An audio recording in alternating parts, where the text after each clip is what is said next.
Hello and welcome. I'm your host, Wayne Malou. You are listening to a double header reaction podcast. First, the undercard, the Houston Rockets beating the Raptors 139 to 121. We will talk about that. And then, after we're done with the Raptors, and I have a couple ideas of how to fix the Raptors, they get increasingly more radical, but I do feel like, the Raptors have some ways to fix what is clearly a bad team right now at 1-4. After they put up no resistance at home. So we'll talk about that. But then after we're done with the Waste Raptors, we are going to flip our attention to Game 5 of the World Series between the Toronto Blue Jays and the Los Angeles Dodgers. That game, the first pitch of the game, we saw David Schneider go yard. And then 2 pitches later, Vladimir Guerrero hits another one right after that. So that was the last time I tapped in. I'll have that on the side screen here. I appreciate anybody for watching along with us. Of course, hit the like on the stream. Leave your comments in the chat. We'll try to get to those. And also, of course, I will try to pass along some updates from the game. It is now 2-1, by the way. The Dodgers were able to pull one back, but the Toronto Blue Jays have they have a man at third, and Ernie Clement up to bat, so there's a chance we get that run right back against Blake Snell, who today is putting up a Tony Snell because the Jays took 2 home runs off of him in the first 3 pitches. But let's talk Raptors first before we go to the Blue Jays. This Raptors team, man. This Raptors team, what can I say? Disappointing game again by the Raptors today. They were able to, hit a bunch of threes, which you would think would be enough most games. Oh, here we go. Ernie Clement with a fly ball to center field that allows Varsho to cash in from third, and so it's now 3-1. But yeah, the Raptors, disappointing game. Once again, you see the scoreline. It says 139 points allowed. That you're never going to win games. I'm sorry. Do you really think the Raptors are going to score more than 139, especially against a good team like Houston, which they had some problems. I'm not going to lie to you. Houston did not look particularly great here today, and yet they scored 139 points.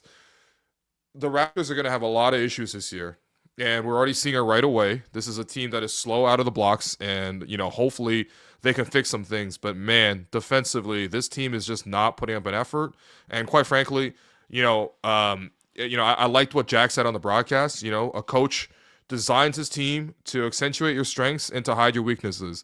And I feel like the Raptors, the way they played today, not only did they hide their strengths, which I'll get to in a second, but they also are accentuating their weaknesses, and their weaknesses defensively. My goodness. Of course, you knew the Raptors would struggle against a team with size, especially without Jakob Poeltl, who thankfully the Raptors did not play. I don't think it would have helped, especially with the bad back.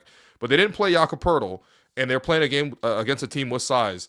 But my goodness, did the Raptors struggle. And honestly, a lot of it was self-inflicted by the team. But I'll give you a couple stats right away that just blows your hair off when you hear them, okay?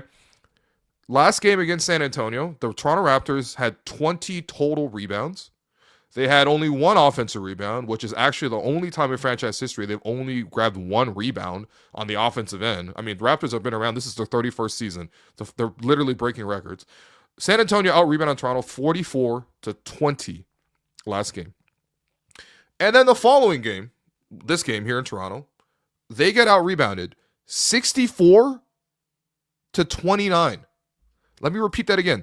64-29. For the last 2 games in a row, the Toronto Raptors have been doubled in rebounds by the opposing team. In fact, more than doubled in rebounds. The Houston Rockets had 17 offensive rebounds. The Toronto Raptors, as a team, had 18 defensive rebounds. That means it was pretty much 50-50 when it came up to any miss from the Houston Rockets. 17 offensive rebounds versus 18 defensive rebounds. So that alone, you're going to lose a possession game, right? You're going to lose a possession game. But however, the Toronto Raptors also fouling the living daylights out of people. The Houston Rockets shoot 34 free throws today against 19 for the Toronto Raptors. And this is the thing that's disappointing. The Raptors actually had a pretty good game. 121 against Houston, pretty impressive. You might ask, well, they have all the size in the paint. How did the Raptors score 121? Because they were hot from three. My goodness, were the Raptors hot from three. 21 of 40. That must be one of the Raptors' best three-point shooting nights in the last 3 seasons. And yet, even though you have an incredibly efficient night from Brandon Ingram, who has 29 points on 11 to 16 shooting, you have an incredibly efficient night from Scottie Barnes, who has 31 points on 11 of 18 shooting. You have a pretty damn good game from Collin Murray-Boyles, who comes in off the bench to start actually for Jakob Poeltl. You still are nowhere close to being in the game because of how bad the Raptors are defensively and how short they are in terms of rebounding. And again, it's unfortunate because the Raptors keep playing these huge teams, San Antonio, Dallas, even Milwaukee has a lot of size with Giannis and, Miles Turner against the Toronto Raptors, or this game here where you have the Houston Rockets and you don't have your 1 7-footer available. But at the same time, the Raptors have so many issues on the defensive end, and that despite their 2 star players playing like 2 star players. I mean, I'll tell you this much right now. Brandon Ingram played KD to an even. Literally 1-1 in terms of just like how good they both did, right? Brandon had 29 on 11 of 16. KD had 31 on 11 of 19, Even with that, we have a player who played KD, literally went shot for shot with KD and looked like KD doing it. The Raptors still not in the game. So we've covered in the previous 2 episodes where I've sort of been, angry Asian dad at the team. And that is certainly a mode that I have. So I'm going to try to get over that portion and just talk about how to fix it. Because the Raptors at 1-4 clearly need some fixing. And in the course of the fixes that I propose here in this one, guys have to put their ego aside because it's about the team and the team clearly isn't winning. So everyone who's committed to the team needs to figure out how they can contribute in a winning fashion towards the Raptors. So let's go. How to fix the Toronto Raptors. By the way, the Toronto Blue Jays need no fixing at all. They're up 3-1 in the World Series in Game 5. The series is tied 2-2. Unfortunately, Andres Gimenez has just struck out, leaving a runner at first, but the Jays get their 2-run advantage back because Varsho hits a triple and Ernie Clement gets the fly out to get him to tag home. So it's 3-1 in the other game. But first, how do we fix the Toronto Raptors? Okay, number 1, and I'm talking to Darko right here, Darko Rajakovic. You gotta kill the double teams. You got to kill the double teams. And honestly, you might have to step back on some of the ball pressure. I know it's humbling because it's 5 games in. And the Raptors have talked about in Summer League, in preseason, in training camp, we're going to pressure the ball. We're going to come after you. We're going to dominate you defensively. I regret to inform you, you don't have the personnel to dominate people defensively, especially in this style, right? Again, we go back to what Jack said. A coach hides his team's weaknesses and accentuates their strengths. The Raptors' weakness right now is that their on-ball defense, outside of a select few players, is not good. And so when you make them pressure even more and put even more strain on your on-ball defense, it is going to lead to blow-bys, and it is going to lead to a lot of your defense being in rotation. Now, the other part of this, the Raptors, the help defense. Obviously, there's certain times you're going to have to help. Giannis drives, you're probably going to have to help. You know, Wemby attacking Jakob, you're probably going to help. Not all help is equal, though, because what I keep seeing from the Toronto Raptors is blind double teams. Somebody just, and it must be Darko, because I've seen multiple Raptors do this now, unless it's a epidemic of just Raptors players not having fundamentals all of a sudden. This must be a direction from the coach. We want you to leave your man all by yourself and come over anytime someone's holding the ball at the top, maybe with their head turned, preferably with their head turned, because at least it would be a blind double. But sometimes, and we've seen this in the last 2 games, the Raptors are just running over, abandoning their man, and I'm telling you, they are giving them wide open dunks. I think if they cut out the doubles and stop trying to play for a turnover every time down, I think the Raptors can add 5 points already to their game, okay? Just because these blind doubles are not working. My goodness. IQ running over for doing nothing. RJ coming over doing nothing. Jacoby Walter coming over doing nothing. No more blind doubles. Play your man straight up. If they need help, send help. Help one pass away if you need to from the top of the floor. I'll give up a top of the floor 3 if I need to. But this empty side, I'm going to just run over and double. That shit's got to go. Okay? And honestly, we got to scale back the ball pressure. It's not working right now. Guess what? The Raptors are fouling teams every single possession. 34 free throws allowed by the team today. You're not going to win like that. In fact, you're killing your defense, not helping your defense if you're pressuring the ball like this. Granted, this is not all on Darko, because some of it has up to the discretion of the players.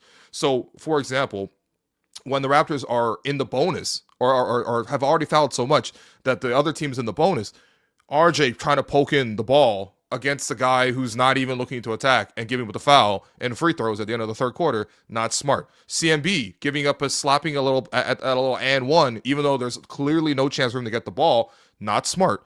There's lots of moments like that where the Raptors are just over aggressive, and especially for a team that puts itself in the bonus all the time, you can't do that, right? Situational. But that's number one. I think for Darko, you got to change the defense. You got to step back on the ball pressure. Really got to step back on the ball pressure. And you got to stop with these random blind doubles. It is not working. And it is not helping your defense when you are giving up wide open dunks and you are giving up free throws in exchange for a couple of turnovers. Your offense isn't that bad to need to always play in transition. And your defense isn't that bad that you need to double all the time with no plan. That's point number one. Number two. I know the Raptors are really trying to play fast this year. Really, really trying to play fast this year. However, especially with Jakob unavailable, and it's going to be unavailable for a bit. Darko says it's day-to-day. Hopefully that's the case, but we've seen Jakob deal with this back issue. I really want him to be okay because the Raptors need Jakob. But especially without Jakob in the team, the Raptors have to prioritize rebounding over running. Okay? Raptors want to play fast. This is the whole league. The whole league right now is actually doing what the Raptors want to do right now. Raptors are actually kind of copying the rest of the league. Because if you notice across the league, the trends are on the offensive end, everyone's running faster, faster, faster. Darko's talked about, how much the Raptors are seeing teams who want to take shots within the first 7 seconds. Basically, everyone's like, 7 seconds or less, Steve Nash, that was great. And honestly, it was great. However, the Raptors need to figure out their rebounding. It is an emergency. The Raptors have one center on the team. His name is Jakob Poeltl, and he's got a bad back. Without him in the lineup, everybody needs to come back and rebound. I'm talking 5 guys rebounding the ball. Yes, it's nice to be able to run, and it's nice to be able to play with pace. Everybody talks about that. But right now, the Raptors need to stay back and rebound. And I'm talking about just rebound.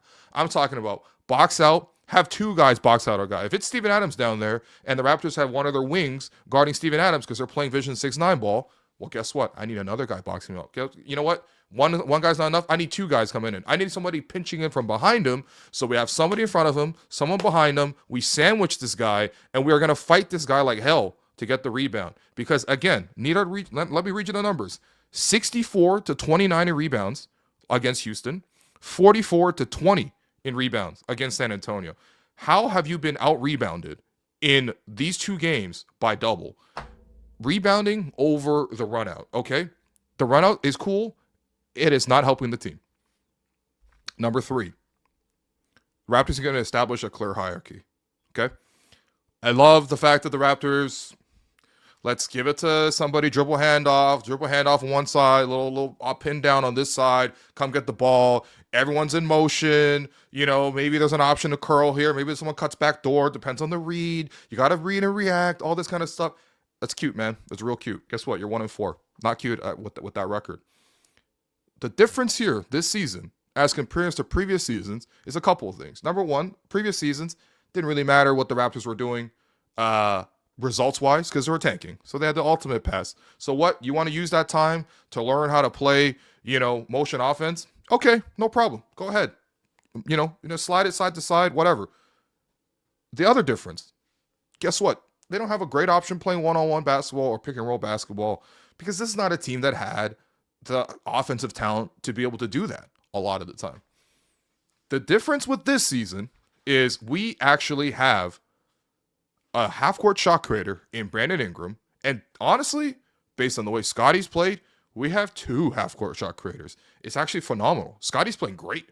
Scottie's playing great. Scottie played great today. 31 points. Was super efficient. Knocked down the three, was in the half court, got his own shot, took it strong, played a perfect game. Like, genuinely a perfect game from Scottie Barnes. This is probably as good as Scottie can play offensively. Literally everything was clicking for him. So we have two half court creators. But despite the fact that Brandon Ingram going into halftime was 10 of 12, and Scottie Barnes already had 20 going into halftime, these guys weren't the guys shooting the ball every time. These guys weren't the guy deciding the play every time. It's cool to be able to get everyone involved, get everyone to feel it. And honestly, the Raptors have, in good moments, and offensively they're running it well. But some good moments, but there has to be a clear priority. And there has to be a clear priority that's respected by the team. When you come down, your half-court option is Brandon Ingram off of curl. Let's get him the ball with a little bit of momentum. Let's let him catch it, and then let's let him decide. Does he want to take that quick shot, or does he want to drive it to the rim off that curl, or does he want to slow down, reset, space the floor, everyone get in their spots, get the screen, attack a mismatch, whatever he wants to do, because he has that type of shot making. Brandon's buckets alone today were beautiful, okay? If that's not open, we're going to Scottie Barnes. Or maybe even if he is open, if Scottie's hotter, we're going to Scottie. What that's going to require, though, is the other guys on the team to respect that. So when it's IQ bringing the ball down, it's not, hey, let's take the quickest jumper possible. The quick and quickly doesn't mean let's take the quickest shot, okay? Let's come down as the point guard, find who's one of our top two options. RJ, you're great in transition, we'll do that, but otherwise, wait, be patient, catch a shoot for three, you've been great at that, or if you kick out to you, attack that closeout, go finish. RJ really hasn't been that much of a problem, but they shouldn't really have him on the ball as much. They don't need to play through their centers, whether it's Jakob healthy or even CMB. CMB is a good roller, but again, they don't need to have a lot of the ball trying to dribble a hand off at the top of the floor, maybe creating a mismatch. Give it to those guys. Respect the hierarchy, and when the guys come on the bench, especially, my goodness, Jamal respects the hierarchy already, so I don't have any issues with Jamal. But Grady coming in and just trying to fire leaning jumpers, no, we don't need that. We don't need that. You're gonna catch and shoot open, steady jumpers, and if someone's more open than you, you swing the ball. That's it. Simple basketball, okay? But we got to respect the clear hierarchy, right? It is not worth it to play basketball the way the Raptors have been playing basketball offensively.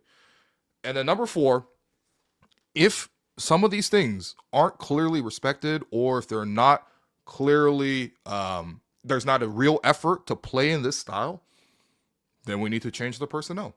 First with the starting lineup, then we got to change the personnel from the front office perspective, okay? You either do the job or you don't. We saw lots of good moments from this game, and that's why I'm actually not particularly upset. I wasn't expecting to win this game. However, what actually came out of it was a sense of what the Raptors already do well, what they can be, and what the Raptors keep leaving on the table. Today, the double teams cost them at least 5 to 7 points. Today, the rebounding and the fact that the Raptors wanted to leak out probably cost them 7 points. The lack of hierarchy, especially not getting the ball to Brandon, not getting the ball to Scottie in the second half, probably cost them, 5 points. And then, of course, you look at, okay, well, you finished the game down 18 points. Well, if you had another 7 off of not doing just bad double teams and over-aggressive defense, if you had another 7 from rebounding the ball instead of trying to leak out all the time, and if you had another 5 from running a clear hierarchy, you're back in the game. And honestly, the Raptors played well enough to be in the game. Need I remind you, again, that the Raptors shot 51% from the field, 53% from 3. That's good. They didn't even turn the ball over, only 10. But they still got blown out. It's because they are giving up all these extra easy bits that they don't need to be doing. And then, of course, it's situational. Situational is difficult because of the fact that you just need players to be able to read the right play and be responsible, and I would even say humble enough to keep constantly making the right play. And that, to me, is where I don't understand some of the basketball decisions that this team makes. Unfortunately, and especially in a game like this, and I don't mean to single out one guy, because it is not just one guy. Other guys make their own mistakes too. But the ones that were most glaring to me today defensively were Emmanuel Quickly. And it's not just it's not just him alone. I have to stress this. I'm not trying to pick on anybody.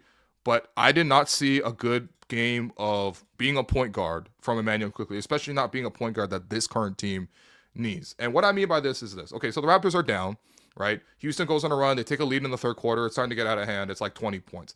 Raptors fight back, right? They fight back because Brandon Ingram gets a three-point shot to drop after, CMB fights for an offensive rebound, a rare rebound by the Raptors, but that leads to 3 points right away.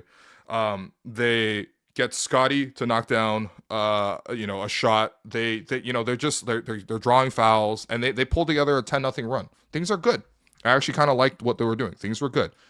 After that 10-0 run, and after another miss by the Houston Rockets, Emmanuel Quickley dribbles the ball up and sees there's a slight gap, and he attacks the gap. Right decision. Here's the thing. Once he gets into that gap and the defense starts to shrink, he decides to take a floater from the dotted, actually just inside the free throw line, but he starts to take a floater. And you might say, well, what's wrong with him taking a floater? Isn't that one of his signature shots? Here's what's wrong with it. There's 18 seconds left on the shot clock. He is not at the rim, and he's not taking a wide open three. That's a bad shot. And once he missed that shot, even though it's makeable, once he missed that shot, because his teammates weren't expecting him to shoot that quickly, and the teammates are probably expecting him to get into a set, or again, offensive hierarchy, they're probably expecting him to get it to Scottie or Brandon, because those guys are cooking. He misses the floater.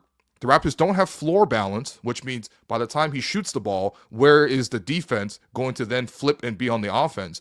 It is a 3-on-1 fast break going the other way. The Houston Rockets get the rebound, they kick it up. It's a 3-on-1 fast break. They swing it to Şengün, who dunks it. There's no chance for the Raptors to stop that. That's bad basketball. Okay? More examples of bad basketball. There was a play where the Raptors force a bad pass. The Houston Rockets aren't able to corral it. Grady Dick goes to try to chase it, but he decides to let it run out. Not a bad decision, considering he wasn't going to secure the play and he didn't have a wide open layup or anything. But he lets it run out. So what this means is that the Raptors have the ball under their opponent's basket with 24 seconds on the shot clock. And Jack, again, shouts to Jack on the broadcast, he says, wow, this is great. The Raptors have the ball in the front court with 24 seconds. They can run a lot of stuff here. And this is what the Raptors run, okay? They run one of their standard inbound plays, which is fine, where IQ's the inbounder, gets the ball into Scottie, who then quickly flips it into a dribble handoff. And as soon as that happens, quickly comes back inbounds, runs around Scottie, catches it, and makes his decision to shoot the quick shot. So despite Jack saying, we have 24 seconds to run offense here, the Raptors take a shot within 2 seconds. We have this rare opportunity. You're under your opponent's basket with 24 seconds, and you're inbounding. And he shoots it in 2 seconds. Now, is it a terrible shot? No. Is it a makeable shot? Yes. Is it the right shot? No. Again, clear offensive hierarchy. Clear offensive hierarchy. And look, certain games, not everyone's going to get their regular shots because you know what? It's probably, not necessary. Some games, okay, maybe Scottie's, not hitting the jumpers, or maybe Brandon's not able to, he's losing the physicality battle and they're not so hot. And you're like, okay, I got to step up and do more. Totally understand. This ain't one of those games, especially this because this play happened in the fourth quarter. We already know who's hot. We already know who should be the options. Why are we going there? That's not a good idea. Or another play, and that's just because I don't want to just pick on Quickley, because I saw this from Grady Dick as well. He was a pretty big offender of this. Grady tonight, and Grady has really struggled to start the season. He had a really good game in Atlanta, but otherwise he's been bad. Grady tonight is 19 minutes off the bench, 1 of 6 shooting, 0 of 3 from 3. There was a play where in the fourth quarter, the Raptors get it into the middle. I believe it's like Quickley or CMB. Somebody actually hit the paint, and now they're kicking out. All good. They kick it out to Grady. Now, Grady obviously is a great option for a catch-and-shoot 3 on this team, right? Of course, that's his job. This is the issue, though. When he took the 3, Steven Adams did a flying closeout and gets a tip on it. Which you might say, okay, that's a great defensive play, which it is by Steven Adams. A very committed defender, even though he's a veteran now. The reason that's not the right play is Sandro Mamukelashvili, is one pass away on the wing. Once Steven Adams, who's covering Sandro, rotates over and sells out against Grady, Sandro is literally wide open. Like, as wide open as can be. No one's going to be rotating to him. He's going to get a wide open shot. And it's not even a thought in Grady's mind that say, you know what, I might, swing the ball here. I'm just going to shoot it. Now, granted, in Grady's case, he hasn't touched the ball in a while. He hasn't shot the ball in a while. It is technically like in his role to shoot the corner three. But him not swinging that ball, you could see how frustrated Mamu was. And the next 3 times down, Mamu tried to attack. Now, one time he got blocked. One time, he hit a trail 3. Another time he made another play happen. But those are the type of plays that absolutely ruin your momentum and sort of cut you away. And it's not unselfishness. I feel like this team is pressing. I feel like this team is like, they realize they want to do the right thing. They're trying to do the right thing, but they are not doing it, and they're hurting themselves. And granted, you might do all the right things, and you might still lose to the Houston Rockets, who have a ton of talent. But my goodness, they are not helping their own case right now. So please, for the Raptors, fix up, stop the over-aggressive defense, make sure you rebound, overrunning right now, and let's make sure we establish a clear hierarchy. It's Brandon, it's Scottie, and then it's everyone else. And also, if it's not your turn that night, offensively, I'm going to need more from you defensively. Because if Scottie's going to be scoring, Brandon's going to be scoring, then quickly and RJ, you're probably going to have to accept you're going to have like 10-point nights. Hopefully they're efficient 10-point nights, and I'm going to need you to make plays defensively. And that goes for Grady as well off the bench. Good things that I saw here today. Really like CMB. Really like the fact that he was able to facilitate the play. He made a lot of really good swings and kickouts. He only had 2 assists, but he made the right pass a lot of the time. He touched the paint. He was decisive. He kept getting into the lane. And granted, him playing with the starters is a good thing because the attention's not on him. The attention's on everybody else but him, actually. He's the 5th guy, but he keeps catching them by surprise. He's been open for 3s, he's been knocking down the 3s. He was 3 of 4 from 3 tonight. I mean, the Raptors as a starting lineup were fantastic from 3. Brandon 5 of 7, RJ 2 of 5, Scottie 4 of 7, CMB 3 of 4, IQ 4 of 7. Offensively, they were fantastic, and they made all their shots. This might be one of their best shooting performances all season, just based on how well they played. But CMB was consistently able to knock down the 3 from the top. He's not afraid of that. And then when he rolls, he's not over eager to finish at the basket. He's making the right passes. What I see from CMB is a player who's a rookie. He's humble, and he's looking like, I'm not the best player here. It's not about me right now. I'm going to try to pass it out and send it to other guys. And he did a great job of that. Defensively, I thought he pressured. He's going to have to find the right balance between what he can get away with defensively and what he does well defensively. Because he presses the ball, he pressures. He's exactly the way the Raptors actually aspire to play. However, because he's a rookie and because he's also trying this against some very experienced players that are leagues better than the players he's guarded in college and high school, it's not always going to work. Smart guys, like Jokic, who he faced in his first ever game, that was preseason, are going to be able to foul bait him and get him to little tricks to get him off the court. Smart guys like Şengün here tonight are going to be able to, exaggerate a little bit and just but smart plays, because again, he's overplaying, and that's something that he's really good at.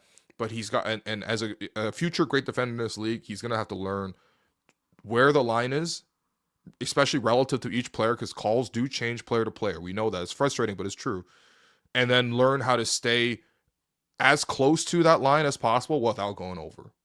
That was the only bad thing from him today, was he put himself into foul trouble. Don't take cheap fouls. If you're going to foul somebody, foul them. Otherwise, pick the right moments to sort of pick at the ball and dig at the ball. Other good things. I actually really like seeing Jacoby's on-ball pressure. I know Jacoby continues to just put up zeros in the box score, scoring-wise. But he had 2 free throws, so he knocked those 2 down. But he hasn't got the 3-point shot to drop. But guess what? I'm not looking for somebody to come in and chuck up a bunch of 3s. Actually, we have other guys who can score right now, so I don't really see the need to sort of force bad shots. I need somebody to come in and pressure the ball. And Jacoby's athleticism and quickness and the feet and the length, he gets into the ball. If the Raptors want to play this pressure-style defense, do it when Jacoby's on the court, and do it when Jacoby's able to pressure the ball. He did a great job out there today. I'm happy he continues to get more minutes. He needs to do that. Jamal continues to do that as well. Jamal also knocked down the 3s. The difficult thing for Jamal is his best thing right now offensively, he gets the quickness to get into the lane. And even though he's mostly looking to kick out, he still occasionally has to establish that he's going to try to score in the lane. The issue when he tries to score in the lane is he's going to get blocked a lot. And man, Houston was just batting the ball around against him today. And he's been blocked quite a bit today, Jamal has. However, the 3-point shot has been really nice from Jamal. And again, I think in his case, he should even be a little bit more aggressive with the three, because I think that's probably what's going to help him as a point guard succeed offensively, just to establish like two threats. Like if you're, to borrow a baseball analogy, if you're Trey Savage, you got the fastball 95, which is fantastic, and he's been great today, by the way. And then you got the splitter, right? Wipeout pitch, right? And the contrast between those two is what makes him effective as a pitcher. Of course, he has a third pitch as well, but to be honest, those two alone is already making him great. Jamal right now has the fastball, which is the quickness to get into the lane and make decisions from there, and the natural advantages. The splitter's got to be for him, that outside shot, so that he gets himself even more chances to get into the lane. But I thought Jamal played a good game as well. His on-ball defense was great. He had a play where he stripped KD in the open court, but they called it a foul just because it was KD and he fell over. That was not a foul. And actually, I don't even know why the Raptors didn't challenge at all. The Raptors either waste their challenge or they just waste their challenge by not using it. Small things bug me. Again, if you can steal you 1 or 2 points, you can get your team back to being competitive. But those things were good. The last thing, I'm showing you this because like anybody who plays like this deserves to be put on the big screen here, or whatever version of the screen it is here. But let me just show you this play. And again, this is like fourth quarter. The game's like largely over. But man, let's just walk quickly and the defensive effort here in this game. Okay. See, that's some of that blind doubling. Didn't hurt him that time. Yep. Gamble. Stupid gamble. Open three. Luckily, it's not there. But is he gonna fight? Is he gonna guard anybody? Blow by. Stand around. Hey, man, they can probably help. There's 2 centers in the lane. Maybe help rebound? Nope. Okay, get on somebody? No. Box out? No. There's no box out. Come on. Yeah. A couple things I want to point out on this play. CMB is running around. If you watch everyone else on defense, CMB is running around. He's scrambling. He starts in the middle of the floor against Şengün. He closes out to Jabari Smith Jr. He's a late closeout, but no one else rotated, so he needed to be one there. He was also coming out to KD. He was also fighting for rebounds. Brandon Ingram's in the paint fighting for rebounds. Scottie fighting for rebounds. Then he tries to go for the run out. He doesn't get it, but he flies back to try to close out against KD. Obviously, he's late to get it, but still incredible effort. RJ is not giving great effort here necessarily either, but it's fine. It's passable. The one guy, and let's watch this play again, because it may be the first one you focus on IQ. If you look at everyone else, they're flying around. IQ doesn't. Let's just watch quickly. There's literally 3 different possessions here, and he doesn't do anything. Effort here in this game. Okay.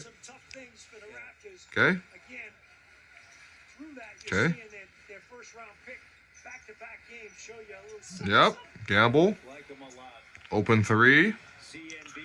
Luckily, it's not there, but is he going to fight? Is he going to guard anybody? Blow by. Stand around. Hey, man, they can probably help. There's 2 centers in the lane. Maybe help rebound? Nope. Okay, get on somebody? No. Box out? No. There's no box out. Come on. Yep. I'm sorry, but that is a point guard is supposed to lead. That is just, you're single-handedly corroding the team when you do that. So, hopefully the Raptors do some of these things and fix the team. I mean, it doesn't have to be what I say. Just fix the team in some way, because the best thing going for the Toronto Blue Jays or for the Toronto Raptors right now is the Toronto Blue Jays, because luckily they have everyone's attention, and rightfully so. Because if it wasn't for that, and if people actually all tuned in to watch what happened here today, they might have some serious questions to ask, which, I'm hoping you guys do right here as well. So I'm going to ask you guys to put some questions into the chat. We'll answer a few of those questions, and then we'll just hang around and keep watching this game, because right now it is 2 out. It's 2-2. Trey Savage is absolutely dealing, and he is he's got a 3-1 lead in the World Series. By the way, it's 2-2 in the series. You win this game, you take a 3-2 lead back to Rogers Center, where the Raptors have, or the Jays have both games at home. Oh, here we go. Did he get him? He got him. Trey Savage got him. 10th strikeout through 5 innings. Like I said, the best thing going for the Toronto Raptors is the Toronto Blue Jays, because the Blue Jays are giving them all cover to do whatever. But once this is over, in about a week, after all the excitement is done, in about 2 weeks, when they turn in and they watch another sporting event, it's the Toronto Raptors, they better get their stuff fixed by then. And hopefully they take some of these fixes into account. We're going to take a quick break. We're going to take your questions, and we're going to watch the Toronto Blue Jays. because my goodness, what else would you rather watch right now than the Toronto Blue Jays?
Okay, welcome back to the show. Appreciate you guys sending in questions as always. Appreciate you guys sending some money as well. I like this from Daniel, who sent in $2. Thank you very much. He says Ochai needs to play more, not Grady. If I had to, Ochai I feel like is a neutral. I don't think he's going to take much off the table, but I don't think he's going to put much on the table. Unfortunately, right now for Grady, he's been a negative. So I don't even care what his plus minus is. I saw the stat that his plus minus is good. Watch the performances. They're not because of him right now, based on the way he's playing. But also you have to think about the long-term future. Who's going to give you more value long-term? Ochai, who's out of a contract, or Grady, who's likely going to sign for an extension rather than well, actually, we'll see how this season goes, to be honest. Yeah, but appreciate the $2, man. Honestly, yeah, if I had to win a game tomorrow, especially depending on what kind of opponent I was facing and what I needed from the game, I probably would play Ochai more than Grady. Ochai was better than Grady last year, more solid at least. Grady was like red hot to start the year, but then cooled off, right? So okay, I got a lot of questions here about coaching. So let's get to some of those questions about coaching. This question: why is Darko hesitant to bench dudes? I actually thought who did I think it was Raptors Moments. Shouts to Mr. Moments, Raptors Moments, the YouTube channel, hilarious on YouTube. Sometimes at my expense, but I like a good laugh. But he pointed out that it took Darko, I believe, 37 games to bench Dennis Schroeder when the Raptors got Dennis Schroeder. Now, granted, that was a conversation. I remember that season, 23-24, where the Raptors starting lineup didn't really work, didn't really have a lot of shooting. A lot of guys wanted to attack and needed the ball. And so it was like, maybe we replace Dennis and what he brings as a point guard. We shift some of those duties to Pascal and Scottie, who can initiate offense. And then we put in Gary Trent Jr., who can shoot the ball. That took 37 games to happen. And actually, the Raptors didn't even make that switch until the Raptors brought in Emmanuel Quickly. I believe it was like literally right in that stretch. Now, granted, starting Gary Trent Jr. was no silver bullet. However, with some knowledge of that situation, I could tell you that the Raptors, when they signed Dennis Schroeder, told him, you're going to be our starting point guard. And they told him, you're going to be we want you to be one of the leaders of the team. We want your voice to be loud on the team. Say what you want about Dennis Schroeder, and obviously he hasn't really been able to stay at one location, much in his career, and that's fine. But I don't think he was empowered to do the job that he was brought in to do. And I think that he obviously had a really good relationship with Darko. Like, their wives are friends and everything. But it did take some real biting the bullet, to be like, hey, we're going to bench him. And all due respect to Dennis, on the flip side, he wasn't going to be around long anyway, and you just brought him in. Why not try someone else to start? But even that took 37 games. So, in this scenario, when you have RJ making $28 million, who's a very popular player at home, if you have, Emmanuel Quickly, who's making $32 million and this is second year of a 5-year deal, I'll believe when I see it, man. I'll believe when I see it. I'm not saying that Darko is just like completely soft on the guys and never disciplines them. I'm not behind the scenes to tell you that. For all I know, he's yelling in their faces every day, and he's like urging them, and the players just aren't able to do it, or they're not doing it. I'm not there. I can't tell you that. But the overall impression I get and the pattern I get is not that. I think he keeps a very cordial atmosphere. He's a genuinely super nice human being. Is a warm individual, with obviously moments where he snaps, but I think he's always snapped at the opponent, not at his own team. Should we trade IQ and RJ for OG? Man, imagine a scenario right now where the Raptors had a team where you had Scottie Barnes, CMB, OG, and Brandon Ingram together. You can either choose for that fifth guy to be a center in Jakob, or you can choose for that fifth guy to be a point guard and whoever. That sounds pretty nice, man. Like, and when you talk about Vision 6'9", that's the type of vision I get. Is you have that type of talent on the wing. Yeah, I mean, it's not necessarily a surprise that the Knicks went to a different level when they flipped IQ and RJ for OG. All due respect to IQ and on RJ, but OG is like a guy you go to war with. I mean, I speak from experience. We've seen the Raptors go to war with OG. 2020 in the bubble, OG was fantastic. On no shoot trying to miss. More questions about coaching. This is strategically, what kind of defensive scheme can get the starters to a top 20 defense maybe? Honestly, just a even much more conservative defensive scheme I think could actually really work.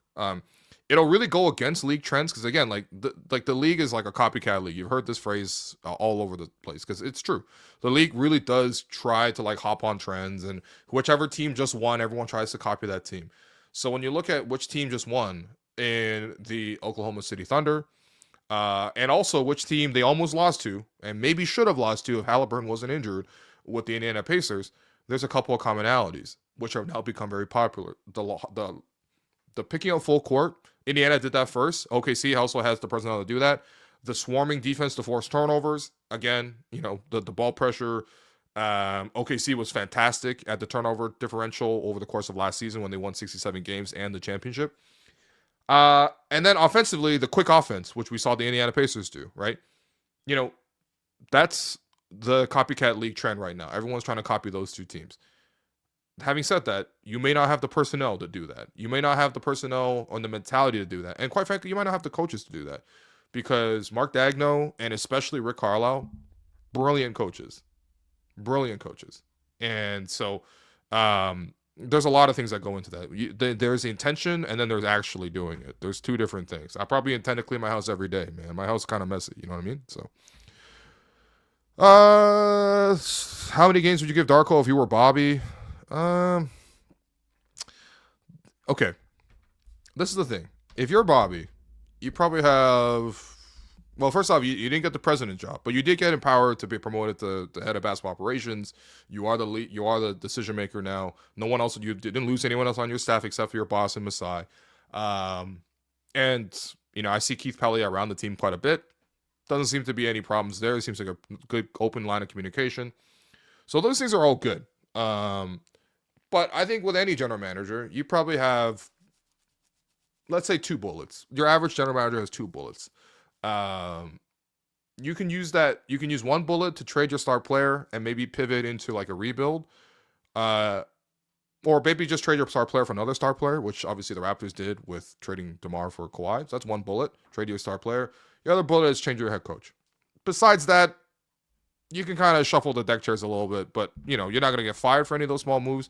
You're not going to keep your job because of those small moves. Okay, it's those 2 bullets you got to fire. It's the timing, when to do it. And again, the more you hit, maybe you get bullets back. Like Masai got bullets back. Masai took the right shot with switching out Dwayne Casey for Nick Nurse.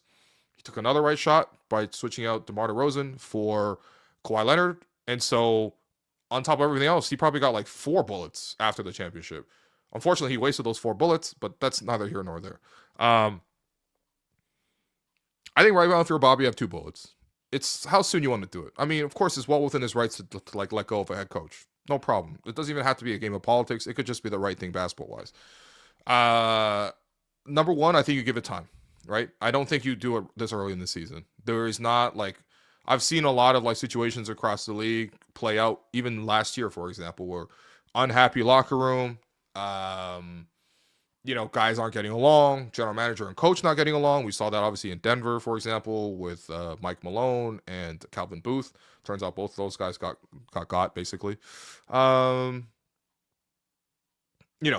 yeah, star player doesn't like the head coach, or they don't like playing for them. Like the Grizzlies, for example, they got rid of, Taylor Jenkins, and they brought in, Tumas Isalo. Sometimes it's also low key the front office slides in the assistant with the intention of maybe promoting that assistant and getting rid of the head coach. The Raptors, they played a long game, but they kind of did that with Nick Nurse and Dwayne Casey. And in the case of the Grizzlies, they brought in Thomas Asalo. They're like, well, he's just here to help with the offense. And then and then later on that year, hey, just kidding, the head coach is gone. He's the head coach, right? So, fortunately for Darko, what a spectacular catch. Oh man, what a great catch by Addison Barger in right field. Shohei Ohtani lines one into right, and it's dropping fast. But Addison Barger lays out to make the catch, to make it 1 out at the top of the 6th. Trey Savage continues to defend a 3-1 lead for the Toronto Blue Jays. But man, the defense behind him has been good too. Wow, Barger hit his head on the ground, lost his hat. Unbelievable catch. Oh, that's sacrifice right there, man. Goodness. I gotta watch other sports to see a Toronto team play defense. So I give it 20 games, regardless of what happens. Even if they're 1-19, I give it 20 games. I think the real question is around the trade deadline. If you're going to try to pivot in a different direction, what are you going to do with that? The difficult thing is if you're launching into another rebuild, not only is that really hard to sell across the board, but it's also going to cut off a lot of the progress that you made with this current team. And so I think the decision has to be made. Are you going to salvage a season? And again, this is jumping way ahead because the Raptors can go back and win a couple more games and get back to 500, which this team probably should be. And, whatever, right? This is literally 1-4. It's not at this point. But if it gets to that point, are you going to look to salvage the team? And this is the thing where if I'm Bobby, I'm actually looking around. There's a lot of coaches that could do a salvage job. Now, it'd be very funny if we, for example, but like a guy who you bring in to salvage a situation, quote unquote, is probably an established coach, probably with a different style of play, and probably with a stronger sense of discipline. That's probably the stuff that I'd be looking for. One potential option could be Tibbs, for example. Which is kind of funny, by the way, if you're IQ and RJ and you see Tibbs back in the locker room. But, that style of coach, you could bring in a veteran guy like that. And there's been a lot of recent coach of the years who have been let go and fired, and they're just floating around out there, right? So you could grab one of those guys. Michael Malone, for example, with Denver is another guy that can do something like that. I think if you're 10 games under 500 at the trade deadline, and you're looking to, you don't get great deals out there in terms of, there's not like teams are like giving you great offers to sell off the current pieces you have. I might look to salvage the season and salvage the current core by bringing a coach that can organize things, and try a different approach. But again, if I were Bobby, I wouldn't do anything until like at least January. So that's my answer. Sorry, that one's really long, but I don't know. I just thought I had a lot of thoughts about this. I guess I keep getting a lot of questions about this too. Front office wise, is there a backup center we can pick up in free agency that looks interesting? We need help on the boards. So a couple things. Number one, here we go. Mookie Betts grounds out to third. Trey Savage at 88 pitches has taken the Blue Jays to a 3-1 lead. He has been sensational. Obviously, the defense behind him has been good, has been great, but this man has 11 strikeouts through 6 innings. This is probably Trey Savage's like 8th major league start. Maybe less, maybe 7th. And this is game 5 of the World Series, man. We're seeing something tremendously special with the Blue Jays right now. So again, I'll keep you updated on that. But yeah, backup center. So, okay, major consideration, the Raptors are over the tax. So filling that 15th spot feels optional right now, honestly. They might just keep it open just for financial flexibility, which nobody really wants to hear, but it is the prudent thing to do. If they do pick up somebody on the 15th spot, I would prefer it to be a center. They could also have the option to cut somebody off their current roster if they want to be cheap and actually just like cut somebody and then add somebody in that 14th spot. That's also possible. But a little bit of emergency size wouldn't hurt. The issue is, and we've seen the Raptors do this in the last couple of years, the type of fill-in centers that they get, right? Orlando Robinson, Colin Castleton, Bruno Fernando, Jonte Porter, which, I mean, let's not even mention Jonte, really. It kind of worked with Ken Birch. You know, he didn't have true size for a center, but, you know, he was playable. Alex Len. You see what I'm saying? Like, if there's scrap like centers out there, they're usually not that great. You might tell me like, wait, James Wiseman's out there. I look, if you want to try James Wiseman, by all means, try a center. Maybe even use the spot as like a rotating spot. Maybe try out a couple different guys. Maybe you get it right. But the odds are severely against you, man. Centers are rare, and good centers are super rare. And that's honestly part of the reason why Jakob makes the money he does. Okay, I'm loving the questions, by the way. Appreciate you guys, man. These are some good ones here today. I like this. Devon Landry says, what point guards around the league do you like that you think would fit well in the Raptors? Who would fit well in the Raptors? Jalen Suggs? That type of point guard where you don't look for that much on-ball creation from him, but he's a good three-point shooter, and he's just a dog defensively.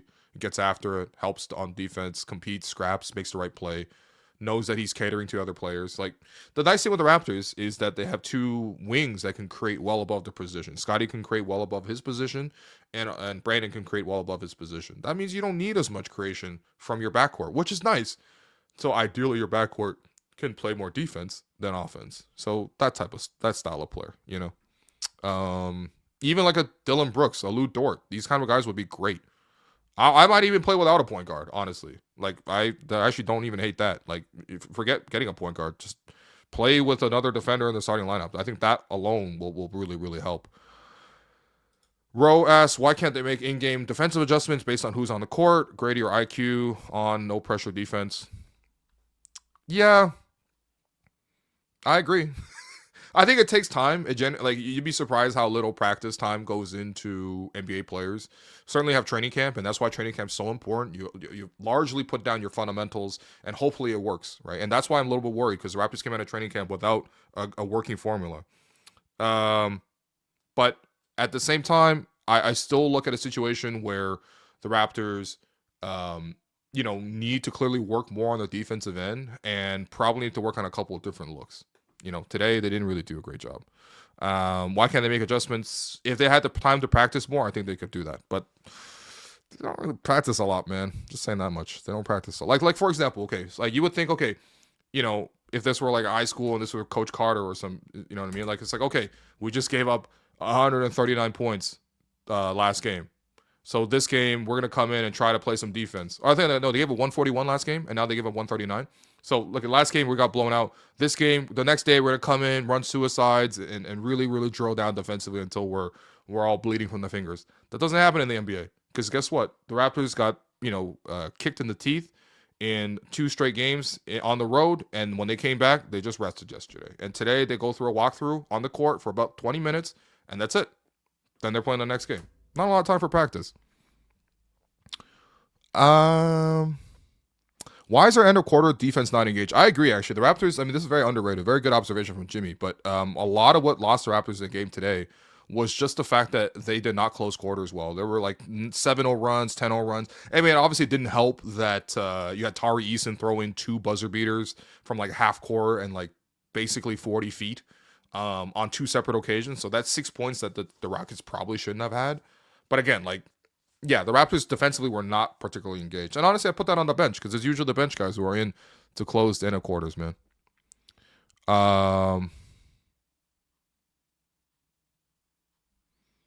What else do we have, man? Oh, we have Barger's hit he slapped a single against a shift up the third baseline, and now he's at first base. It's the top of the 7th inning. Snell's still in the game. The Jays are trying to bunt him over. Isaiah Kiner-Falefa is up to bat, and he's trying to bunt to get Barger into scoring position over at second.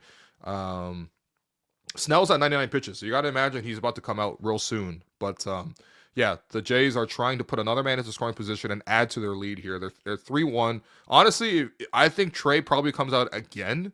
But there's also a real chance that Trey's night is done and that the Jays go to their bullpen, especially with Chris Bassett involved. Jays actually have a pretty good, 7, 8, 9 right now with Varland, Bassett, and Hoffman. But we'll see. Honestly, if Trey comes out, I wouldn't be mad at all.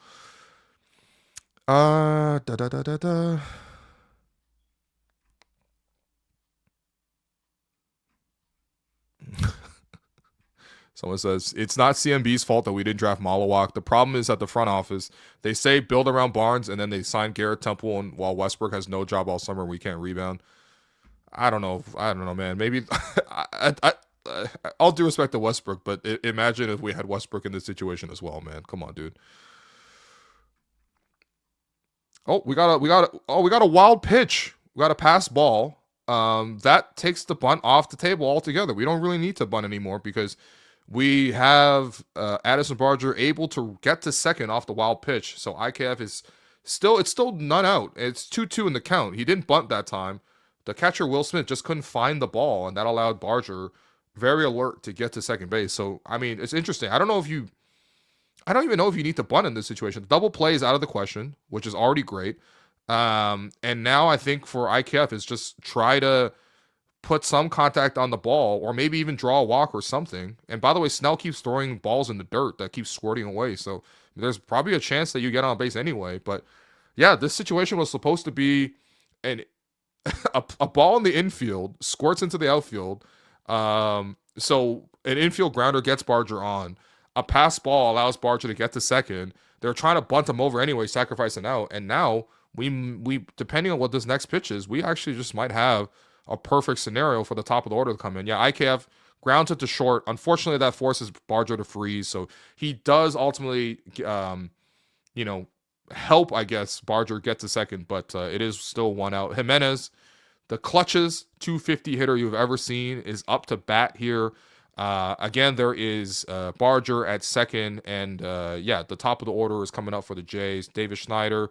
We'll see if he actually gets the bat lead off or if they pinch hit for him, depending on the matchups. I'm assuming if Snell stays in the game, I think he'll just stay on to hit him because he's already hit the leadoff home run. And then, of course, afterwards, Vladdy's in the 2-hole. So lots of good things could potentially happen. Yeah, I don't know if we need Westbrook on this team. I mean, I don't think that we've done a great job of helping Scottie Barnes in terms of the pieces we have around him. But yeah, it's tough.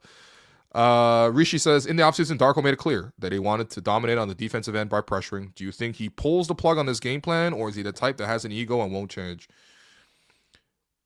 I think it helps maybe to look at it from his perspective. Because similar to what I said about Bobby with the analogy with how many bullets you got, you probably only have two bullets as a head coach too. Actually, more than anything else, the Darko's had to eat shit basically the last couple of years with how bad the roster has been and how much roster changes has been around him, and the tanking, very intentional. This is his one shot, is to get a chance to try to win with this team that has adequate talent. Like, this is not a bad team talent-wise. You might argue about the fit, I understand, but the goal for Darko should be to find a team scheme that actually makes this team accentuate its strengths, which is that they have some pretty good playmaking wings, and hide their weaknesses, which that they have some pretty bad perimeter defenders, and they really don't have a lot of size in the middle. It's not easy, but there's enough talent here to get to 500. Raptors right now aren't even playing 500 basketball. So I don't even think it's an ego thing. I think he probably saw that this is what was successful for the team for the second half of last season. But the issue is, the Raptors defending well the second half of last season, the minutes weren't being played and the defense wasn't being played by a lot of players who are A, aren't even on the team anymore, and B, are marginally on the second unit. So you can ask Jamal Shed and Jacoby Walter to play hair on fire defense. They'll do it because they're those type of guys and they're hungry and they're bench guys, probably playing against bench guys. Starters, they don't really have that aptitude, and honestly, it doesn't really fit them that well. I'll give them time to try to adapt and learn. I'm not going to give them time. I keep reiterating that. but you got to actually do it. So, ooh, Barger almost got caught at second, but he's able to slide back in. It's 3-2 for Andres Jimenez at the plate. It's still 1 out. Yeah, I don't know. Did Barger try to run here? Looks like he was just caught a half step a little too far, but the throw from Will Smith was pretty terrible. It was in the dirt. So Mookie Betts couldn't get the tag to get the pickoff at second. So it's full count. Oh, man, we're so close to Blue Jays corner. We're so close. Curveball, high. Snell can't get it in. And now it is runners at first and second with Davis Schneider coming out. Pink Pony Club is full on in effect. Here comes the pitching coach. It's not actually... Whoa, hold on. It's not the manager? They're actually going to let him keep pitching? He's at 110 pitches, man. I mean, I know Blake Snell's a great pitcher and everything, but I thought they would have gone to the bullpen by now, man. The Dodgers must really not trust their bullpen. The starting pitcher's at 110. It's the 7th inning. It's the 4th time at least where Davis Schneider's up to face the same pitcher who, again, he hit a home run off of earlier this game with the first pitch of the game. It's 3-1. There's runners at first and second. They just had a talk with the pitching coach and the catcher. But there's a real chance here that the Jays add to the lead. I'm so surprised. This is if you don't trust you must not trust your bullpen because, man, this is a huge decision right here.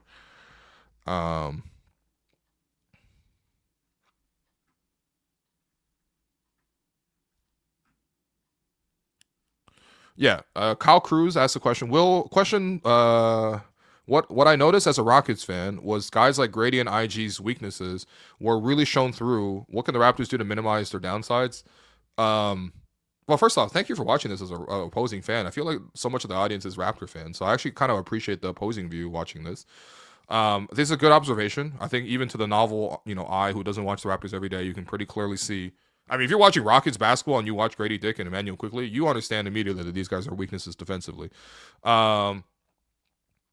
Yeah, I mean, yeah, what can you do? I mean, the on-ball pressure I don't think really suits them. I think you also got to hide them on weaker defenders, which the Raptors, do. I mean, IQ you can't really help because he's a point guard, but sometimes, I mean, it also can't really help because RJ's the off guard. So it's not like either of them are going to be particularly great against point guards. Grady, they can obviously hide on off-ball guys. The thing is they get brought into screens, and so they're either forced to play help defense or they have to switch and play on-ball defense against maybe even bigger players.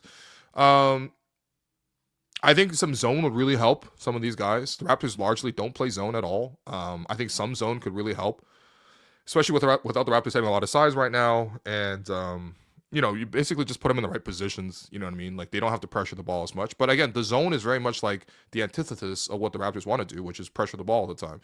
By definition, almost, usually in a zone, you're never pressuring the ball that much because you're largely in your place trying to sag back and protect your areas. Yeah, I would you probably use more zone for the second unit to hide Grady. Oh, here we go. Another loose ball. And this way, Barger's able to run to third. Barger's literally gone from first to third. I mean, first off, Barger legged out an infield single to get to first. Then he got a wild pitch. He got to second. And now another wild pitch. And now he gets to third. So now the Jays have runners on first and third with Davis Schneider at the plate. It's still 1 out, 2-2 count. Even a deep fly ball here for a flyout could get the Jays a 4-1 lead, but we'll see what Davis Schneider does. He's got a great eye, so he's probably not going to strike out, even though it's 2-2. Yeah, another pitch low in the dirt. Again, Snell's really not being able to command that specific pitch. And again, the Dodgers keep leaving him in. It's 115 pitches in. He's got runners at first and third. It's game 5.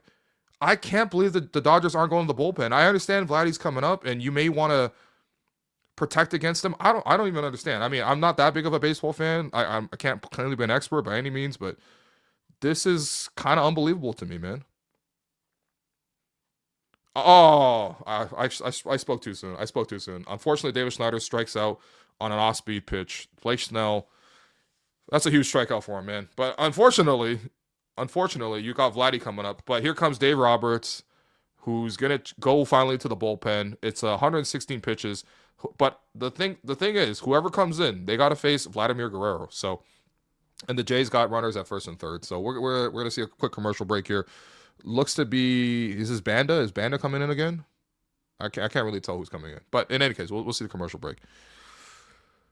Oh my God. Yeah, honestly, yeah, this is a good one too. Hi, Will. Is there a point guard in the league that would help fill the gaps on this team? I would have loved a healthy Lonzo Ball.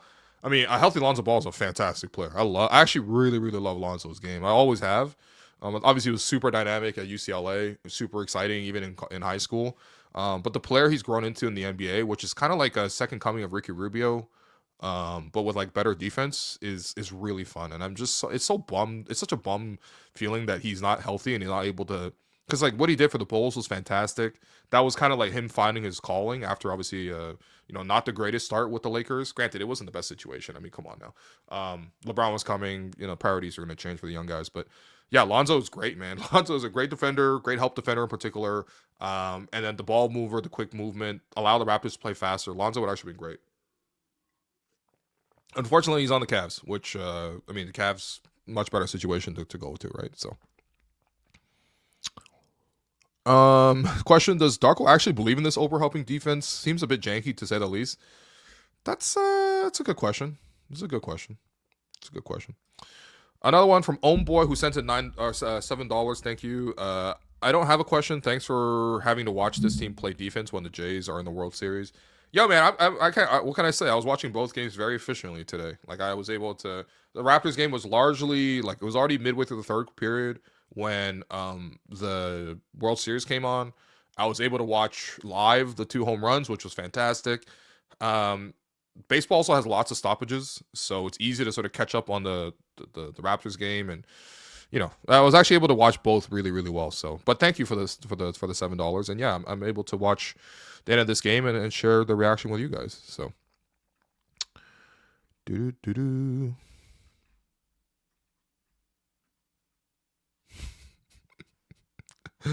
What else, man?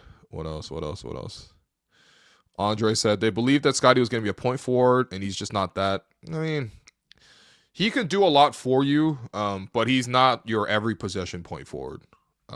It's not like the Luka LeBron type, and that's no slight to Scottie. He could do a lot of those things, but it's not like every single time down. That's all.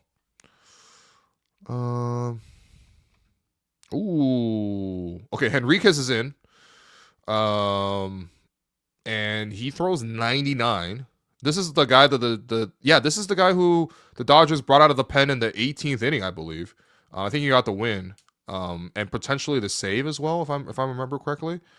But he throws 99, and he's in to face Vladimir Guerrero.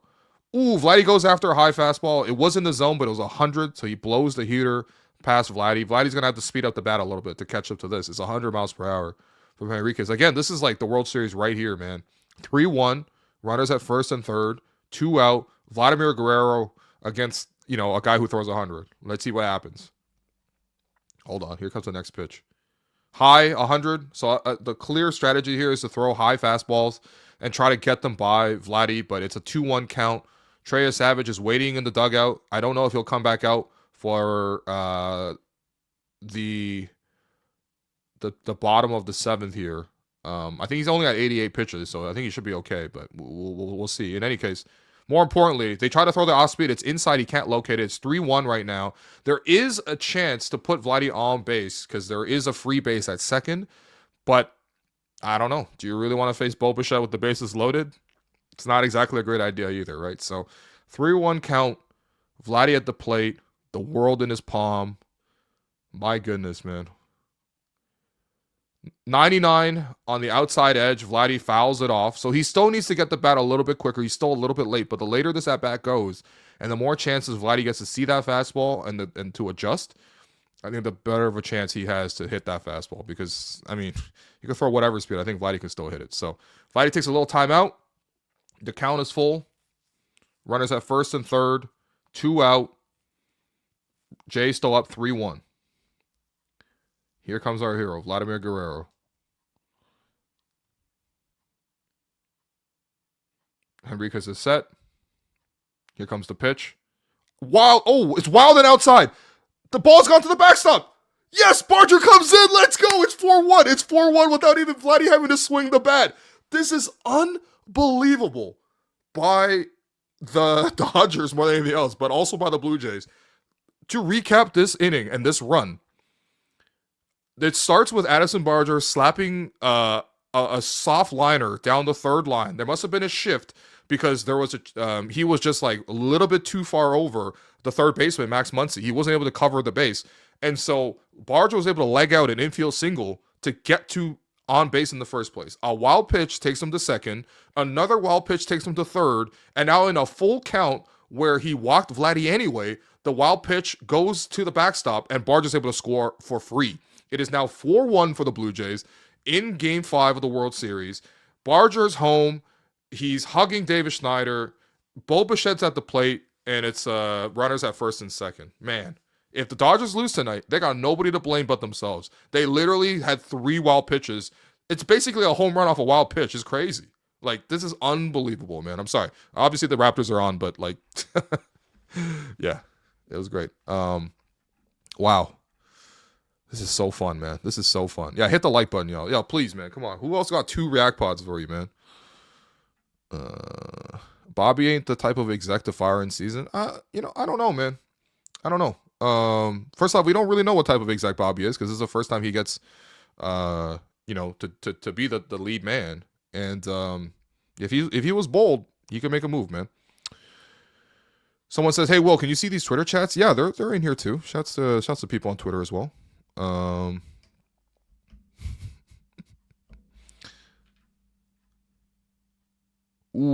Curveball high. It gets in the zone, but the umpire does not call that a strike. So the Jays get lucky here. It's 3-1 in the count instead of 2-2, even though that curveball was very much in the zone. And Bo Bichette has a hitter's count. Henriquez has thrown 101, but he hasn't been able to locate. So we'll see if he goes back to the fastball right here. He does. Bo singles into right. Jimenez is circling the bases. He's trying to come home. He makes it home. The throw to third is off. Vladdy's safe at third. Bo is safe at first. The Jays are up 5-1 in Game 5. Oh my goodness, man. This is so good. This is so good. I love small ball, man. This is fucking beautiful right here. Oh, Bo with a beautiful bit of hitting. Just an inside-out swing. Hits it to the other side. It's a line drive. It falls in front of the right fielder. Jimenez is running all the way. He's coming home. Teoscar tries to throw to third to get the out for Vladdy. But the throw is offline. Vladdy, even though he overslid the base, was able to come back to it. Dave Roberts, the Dodgers manager, is shaking his head in the dugout. I can't blame him, but man, his team is just given the Blue Jays. I want to give credit because Bo got that hit. The Jays were able to, Barger legged it out, but they have given the Jays 2 runs here just based on bad defense. And by the way, 2 massive runs because it's not like the Dodgers have come close to hitting the Jays pitching today either. Bo Bichette, man, beautiful. Again, this guy's injured. He's hurt, and he's still doing this. Unbelievable. They're keeping Bo in the game. I guess you don't really need to pinch run for him. Let's keep the bat in play here. I think Schneider's learned his lesson from Game 3 where he took all his big bats out. Curveball high. They're not calling that high curveball at all, man. Kirk gets another generous call at that same pitch, that high curveball. Man, this has been amazing, dude. This has been amazing. Someone also says, hey, in Darko's defense, Darko's not to blame if the team is trash. Yeah, but here's the thing, and I hate to say this because I'm actually quite fond of Darko. He's a very nice man. He's been a very nice man to me, even though I haven't always been nice to him. Especially on a public platform. But if it's between we got to change the roster or we got to change the coach, it's a lot easier to change the coach. Sometimes you get wedged out at your workplace for political reasons. I've seen it happen lots of times. Curveball outside. It is now 3-0 with Kirk at the plate. Kirk's not going to swing this next. He's not going to swing, man. There's a chance that we got the bases loaded here. By the way, don't forget the Dodgers took Blake Snell out the game. They didn't want to go to their bullpen at all. They had him throw 115 pitches. They finally took him out to put in Henriquez, who has since given up a single and walked Vladdy. And now he's walked Kirk. It is now bases loaded. It's still 2 out. Bro, they brought Henriquez in to get 1 out, and he has not done it. And here comes Dave Roberts. He's going to pull him. He's going to go to the bullpen again. Dalton Varsho with the bases loaded. If we look back at the World Series, at what turned for the Dodgers and the Blue Jays, they'll look at this game. We all thought it was going to be game 3 when the Dodgers won in 18 innings in a bit of history that we've managed to capture on this podcast. But it might be right now because they're going to the bullpen. And once again, it's Anthony Banda coming out the pen. And by the way, Banda, game 1, don't forget Banda, gave up that 3-run home run to Addison Barger. So we'll see, man. We'll see. But, man, it's already 5-1, and the Jays have a chance to put it out of reach here. This is incredible. This is incredible stuff. Incredible. Hey, someone sent in $10. I'll appreciate you. Power Right says, IQ keeps playing hero ball, and he continues to ignore BI, especially when he was hot in that third quarter. Even the announcer said it. This is why I like Jack. Bro will just say it, man. He will just straight up say it. I know these guys are they're not media employees. I mean, they might get paid by the media companies, but they're team employees. Okay, like they work for the Raptors. Like Matt Devlin works for the Raptors. But it doesn't matter where you work. You know where Jack's loyalties are. Man, he wants to see this team win. And honestly, he's old enough and he's coached enough to not have to stand BS. So, yeah, man, it's gonna take some humbling, but it's gonna have to happen. Swar Lasers, my boy Asad, what's up, man? He says the Raptors have a lot of players that will be freaks at their positions 5 years ago. Not so much now. They feel undersized at most positions. Yeah, that's kind of how I felt when the Raptors were playing the Bucks, actually, in Game 2. Even though you don't think of the Bucks as a big team, but I was looking across the board, and I'm like, obviously Giannis is bigger than Scottie. Turner bigger than Jakob. Well, maybe the equivalent size, but, feels bigger because he could jump. And then I was like, I don't know. A lot of times Kuzma is bigger than whoever's guarding Kuzma. But I don't know. They do feel small. And of course, you look at across the league. I saw a nice piece from, I want to say I think it was Aiden over at Raptors Republic, where he wrote about how the league is going bigger at a time where the Raptors are going back to going smaller. And I think that that was a good way to put it, right? Because the team, the trend across the league is also to go double big, and you just don't really. Yeah, there was Aiden Moss over at Raptors Republic. This is a couple weeks ago, but it was a good piece, and it pointed out a good trend. The fact that lots of teams are going double center, and the Raptors are actually going no center. So it works if you can shoot it well. Obviously, the Warriors showed that, but. I think we all know that the Raptors don't shoot like the Warriors. They actually shot like the Warriors today, by the way, and they still didn't win.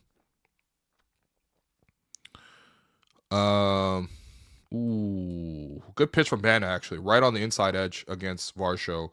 So it is now 0-1 in the count again. Bases loaded, 2 out. Dodgers having a nightmare of a 7th inning right here. And again, I think Trey Savage will probably still come out for the bottom of the 7th. Fastball on the outside edge.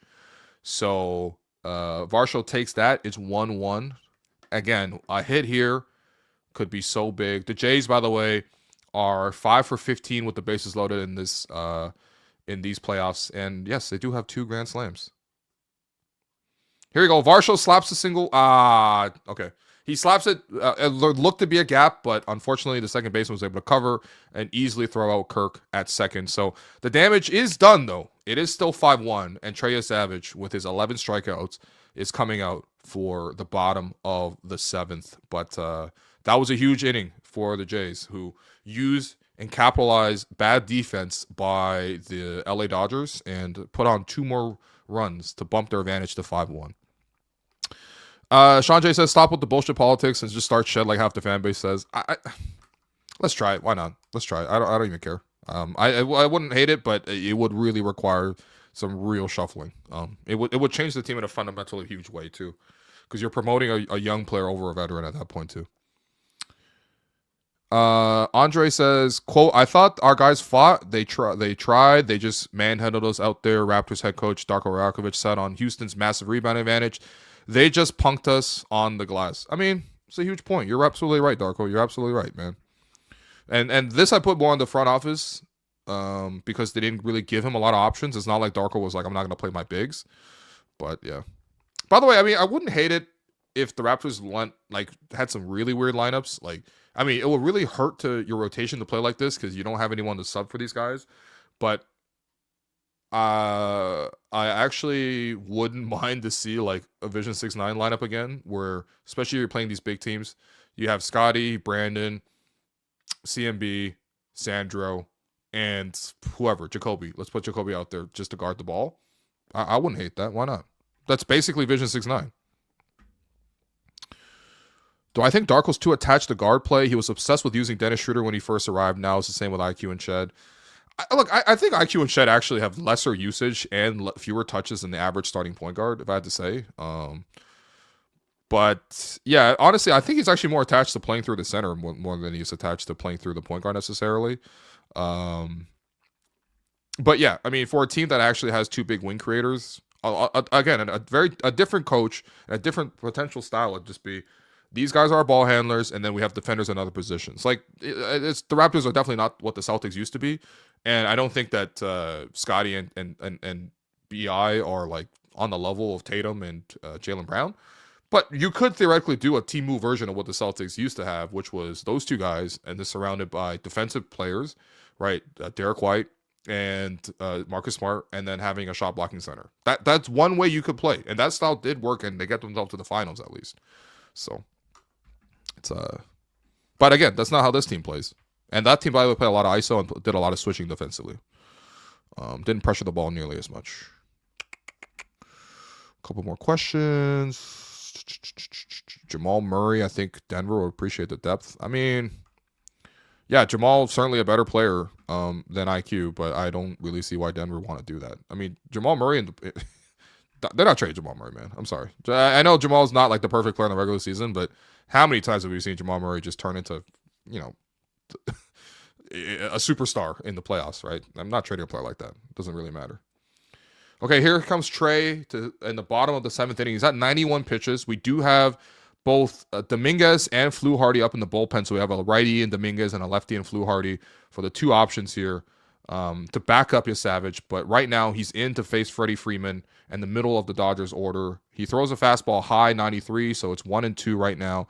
Very likely he's going to try to use the wipeout splitter again to get his 12th strikeout here with 1-2 against Freeman. But Freeman obviously is a fantastic hitter, future Hall of Famer. We'll see what Savage does. He does use the slider, and he does get him. Let's go. This guy is in his like 7th MLB game. He's in the World Series by this point, and he's striking out freaking Hall of Famers. Unbelievable. Trey Savage is the best rookie we've seen in Toronto maybe ever, based on the circumstances, man. This is nuts. This is absolutely nuts what he's trying to do here. Oh, and the fact that even a novice like me can see what's happening in his pitching style is unbelievable. He's so good, dude. He is so good. Next one from Power Duster, who sends in $5. Bobby had more authority with Masai here than Pelly and Rogers checking him. Those two run the team now. Bobby didn't receive a new title. Lateral move. I don't know, actually. I actually don't know. My sense of it is, yes, that is true. Obviously, that he didn't really receive a new title. It's kind of a lateral move. But I also don't get the sense that Pelly's certainly around, but he's not around as much as Masai used to be. My sense of it is that I think Kelly understands that he's not that knowledgeable about basketball, especially about the NBA. He may obviously grow to become more knowledgeable in his role right now as the omnipresident of MLSE. But I do think that Bobby is like the most knowledgeable basketball person in the front office, and he's going to continue to be empowered as such. Here comes Teoscar Hernandez. He gets on base with a little infield ground ball. Just absolutely died going down the third baseline. So Ernie Clement, who was playing back, could not get to it. So we do have a runner at first. Tommy Edman is at the plate here. Trey Yasavage is he going to be given a chance to try to get out of this? Maybe. Yeah, Hernandez, he just got a little lucky there. The ball went straight into the ground, and it just completely died. And basically like a really good bunt is what happened there. Davion is a better fit for this team. Well, that'd be a heartbreaker, wouldn't it? We literally gave him away for free after getting him for free.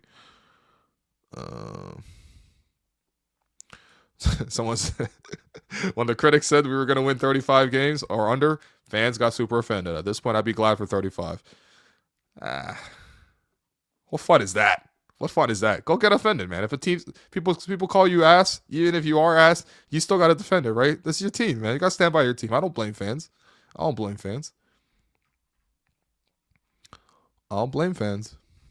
So, All right, we'll take a couple more questions as they come up, but I think pretty clearly my attention is now on the Toronto Blue Jays. So, okay, this is what we're going to do real quick. It's a 0-2 count right now. Still Edmund at the plate with Teoscar at first. Still 5-1, more importantly.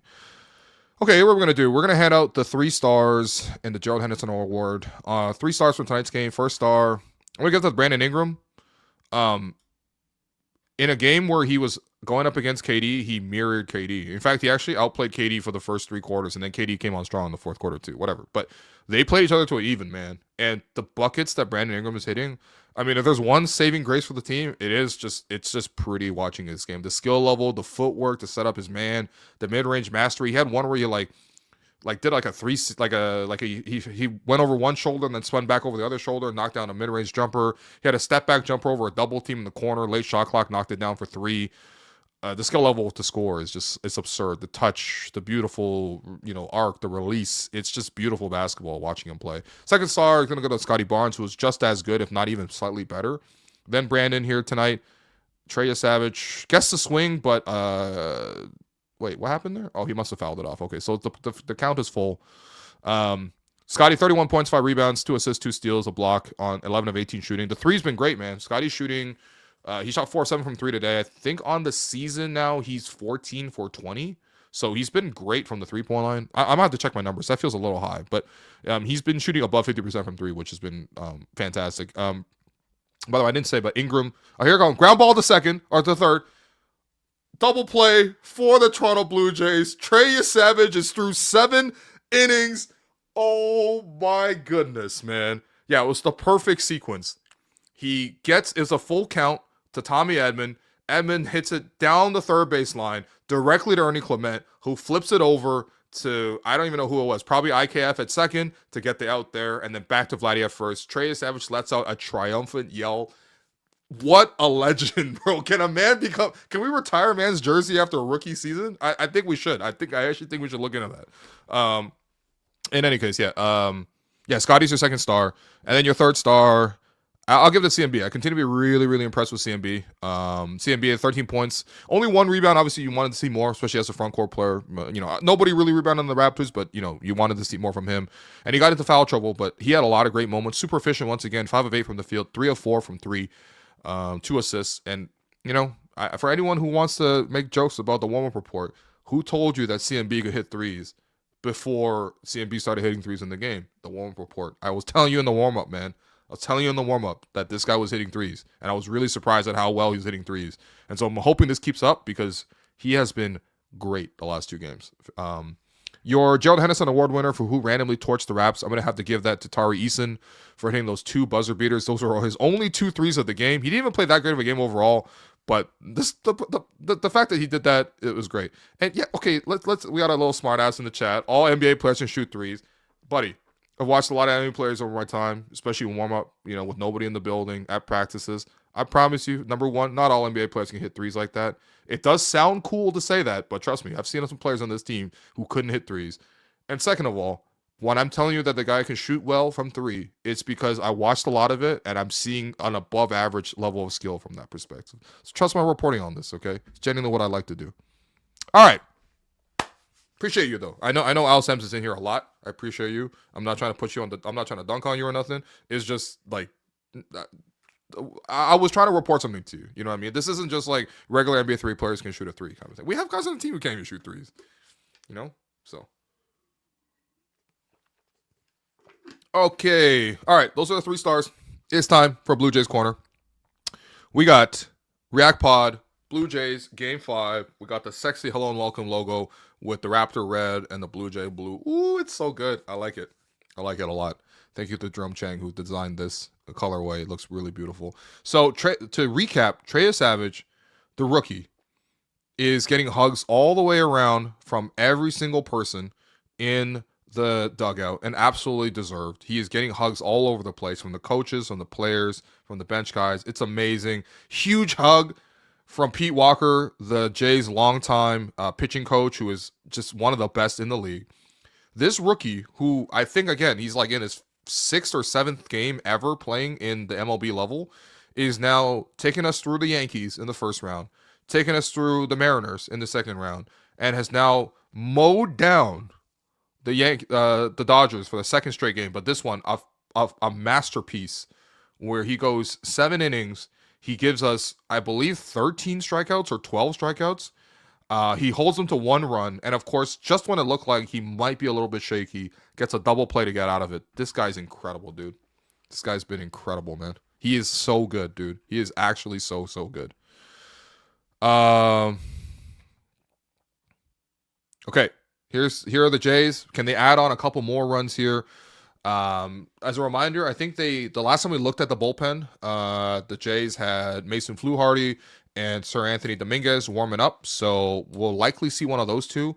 Although there is a chance, and if I had my preference, I'd probably rather see Chris Bassett over both of those guys. Chris Bassett has been amazing. This guy was like he was an innings eater. He was a real eater in his career. He's great at throwing them and commanding like 6 or 7 pitches. But he throws a little soft, and he's a good starter. But the best thing he does is he's pitch a lot of innings for you. Here we go, Ernie Clement, little single up the middle. All this guy does is hit, man. All he does is hit. So we got him at first base again. Nobody out, but yeah, I mean, like Bassett has been one of the stories of the year for the Jays, man. Oh, Max Scherzer, yes, he's spitting, bro. This literally spit flying all over the place because he's so fired up about the double play to end the 7th, and now he's having a chat with Trey Savage. Dude, he's old enough to be Trey's dad. Max is 41, Trey's like 21. Imagine having that level of imagine if Garrett Temple was also going out there and giving you like 20. That's what Max Scherzer has been for the Blue Jays. But anyway, we'll see who the Jays go to out of the bullpen. But as of right now, the Jays have a chance to continue to add to their lead. Barger, who was fantastic, he was a huge part, and he scored the 4th run for the Jays here today by getting an infield single and then advancing home off 3 wild pitches. Incredible stuff, man. Actually incredible stuff. Scherzer's just like pounding sunflower seeds. He just grabbed the whole handful and threw them in. Actually, I got a question for for baseball players, but how come baseball players eat sunflower seeds like that? Like, I don't actually understand. So Chinese people actually love sunflower seeds, myself included. Picked up the habit from my dad, who absolutely loves sunflower seeds. Couple questions from a Chinese person to the Western world about sunflower seeds. Number one, why are they not like flavored? So the Chinese sunflower seeds have sometimes like a little tea flavor, sometimes but like a little bit of saltiness. I understand, obviously. Oh, here's another pass ball. Oh my god, yo, it's happening again. It's happening again. Okay, Banda throws it in the dirt. Will Smith just is struggling to catch pitches all game, and this allows Ernie Clement to get to second. So now the Jays have a man on second and runners in scoring position, and Barger, who again had come home off 3 wild pitches, gets a chance here to continue to add to the Jays lead. This is amazing. This is actually amazing to watch. Barger slaps it to second.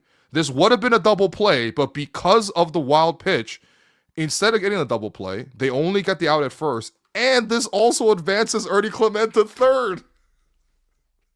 This is incredible. These are some of the most costly wild pitches I've ever seen.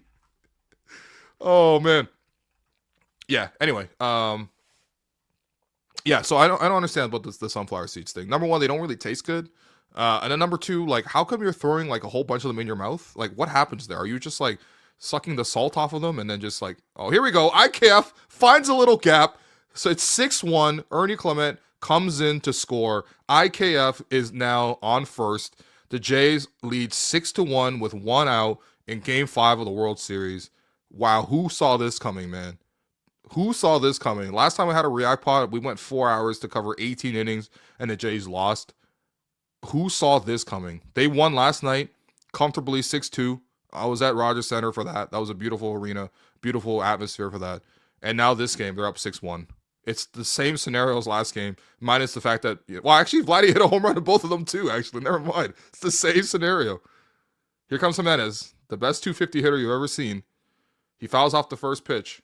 It looks like it was a hit and run with IKF running to second there. So that was a design play by the Jays, who are hoping to get another man into scoring position as they turn the order over once again. Davis Schneider has been awesome. He led off this game with a walk-off, or a first pitch home run to lead it off.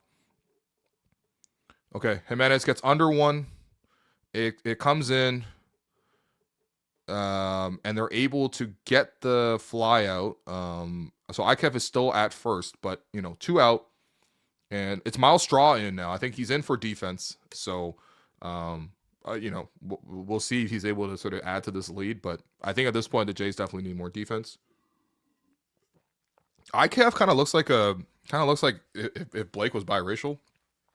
I just noticed that in the face. I don't know if anyone else has seen that. Maybe let me know if I'm wild for that one, but it's certainly a little bit crazy. There's a resemblance there, I swear. But yeah, I don't understand, like, because I think for Chinese people, like, we like put the seed kind of halfway in the mouth, and then we like crack it open. We like get the seed out, and then we throw the shells away. But we're eating the seed inside. I feel like, especially when I'm seeing Max, like, he's just taking a whole handful of them and then stuffing them in the mouth and then spitting them out after eating the salt off of it. Like, I feel like you're not actually able to get to the seed and it doesn't taste good. So I don't quite understand it. Let me know, actually. But yeah, I don't understand. This philosophy towards sunflower seeds. Anyway, it is now 6-1 for the Jays. Here comes the 0-1 pitch, high and outside. It's 2-0, 2 out. The Dodgers look really down. They look forlorn. They look frustrated. These are the reigning champions. Don't forget, these are the reigning champions. And the Blue Jays, I mean, they've been just straight up one of the best teams in the league all season. And they have a chance to go back to Rogers Center up 3-2 with 2 games to win it, man. That could be incredible. That could be incredible.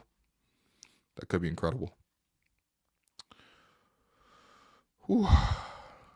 Yeah, maybe we got it. Okay. 3-0. I mean, Straw should not swing at all. Just keep the bat in your hand. What happens here? I mean, he stole second base, but realistically... Oh, that was called a strike? What? That ball was super high. Okay, so it looked like it was going to be a walk on ball 4. Straw was taking all the way. IKF steals second. The throw to second was a little bit high, and it kind of took the second baseman off the bag, so they couldn't get the tag down. So we do have a runner in scoring position again, and Miles Straw is at the plate with a 3-1 count. He goes after what looks to be a cutter, but he fouls it off just into the dugout here. So he stays alive, but it is 3-2. Again, the Jays are up 6-1, so they don't necessarily, need this, but it would be nice. Every run will be very nice, especially when it's the freaking World Series. Man. By the way, Max Scherzer, the way he fires up people, like, he would make a great manager, man. He would be a great manager. His mind for the game, you could tell he's constantly thinking. He's constantly evaluating, man. He's got that it when it comes to, like, future coaches, man. Okay, Miles Straw gets under a fastball. Freddie Freeman catches it on the infield. So we are going to the bottom of the 8th. The Dodgers need a miracle. It's 6-1 Toronto Blue Jays in Game 5. We'll see who comes out the bullpen. But Treya Savage, you've done your job. It looks to be Sir Anthony Dominguez. For the love of God, locate your fastballs and don't walk nobody. We got this, buddy. Okay, commercial break. Let's get a couple more questions in if you want to. Gravity says we need Scherzer on the Raptors to replace Unk Temple. Actually, the only guy you could get to replace Temple to make them even older would be a guy like Max Scherzer. I feel like the personality of baseball managers and baseball players is so different from the personality of NBA players. Like, it's just like I don't know what would be like something like that. You know what I mean? Like because like when you had that moment in the Mariners series where Josh Schneider tried to go to the mound to potentially, it turns out he wasn't trying to pull him, but he was going to try to talk to Max Scherzer, who was starting, and Scherzer just told him like, I'm good. And he's like yelling at him and he's like bumping guys. Like, I don't know. Imagine that. That'd be a crisis in the NBA if like somebody was like, the coach was like, hey, come out the game. He was like, no, I'm not coming. Like, I don't even remember a situation like that. The other one I remember actually would be, and like soccer fans know this pretty well, but there was a penalty shootout situation where it was an extra time. So it was an extra time. So they're about to go to penalties after this. and it was Chelsea, and they had a keeper, Kepa Arrizabalaga, who was an expensive signing, but he's just not their best like penalty stopper. It's a pretty different thing. It's like a very specific thing. Like stopping penalties is a very different skill than the rest of everything else in being a goalkeeper. So they wanted to sub him and bring on the backup goalie who's better at stopping penalty kicks in particular. But Kepa just literally told the manager, Maurizio Sarri, that he was just like, no, I'm not coming. I'm not coming out. I'm not coming out. So he actually just straight up rejected the substitution. And then, of course, unfortunately for Kepa, he stayed in the game and he actually lost the penalty shootout, which, I think ultimately led to him eventually moving on from the club. But, yeah. How did Liverpool lose against Crystal Palace today? I mean, dog, when have we beat Crystal Palace? This team's beat us like 4 times in a row. Liverpool's like, they're kind of cooked midway through the season. It's kind of unbelievable, man. So, okay, Peep Streets, I want Alex. Let me see if Alex wants to pop on, man. I know he says he's always real tired when it comes to watching the game and then reacting to it, but it's part of what we do here, man. It's part of what we do. Why wouldn't we do it?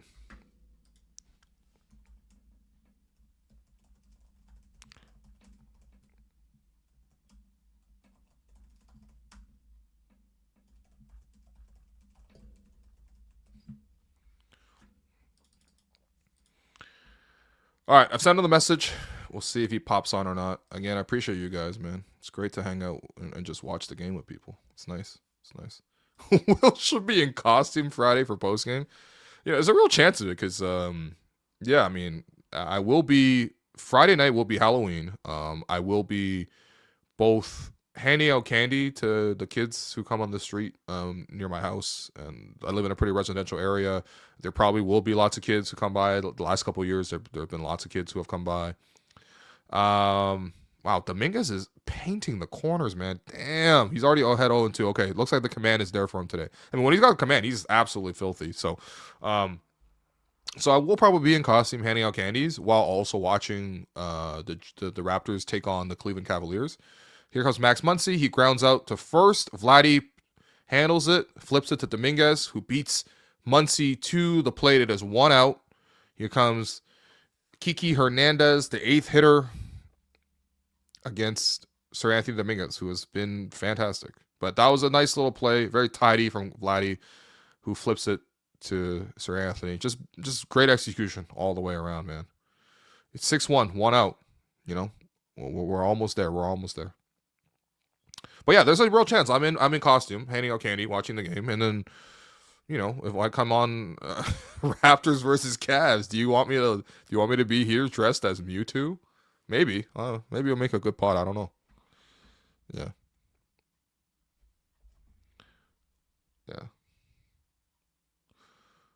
Yeah.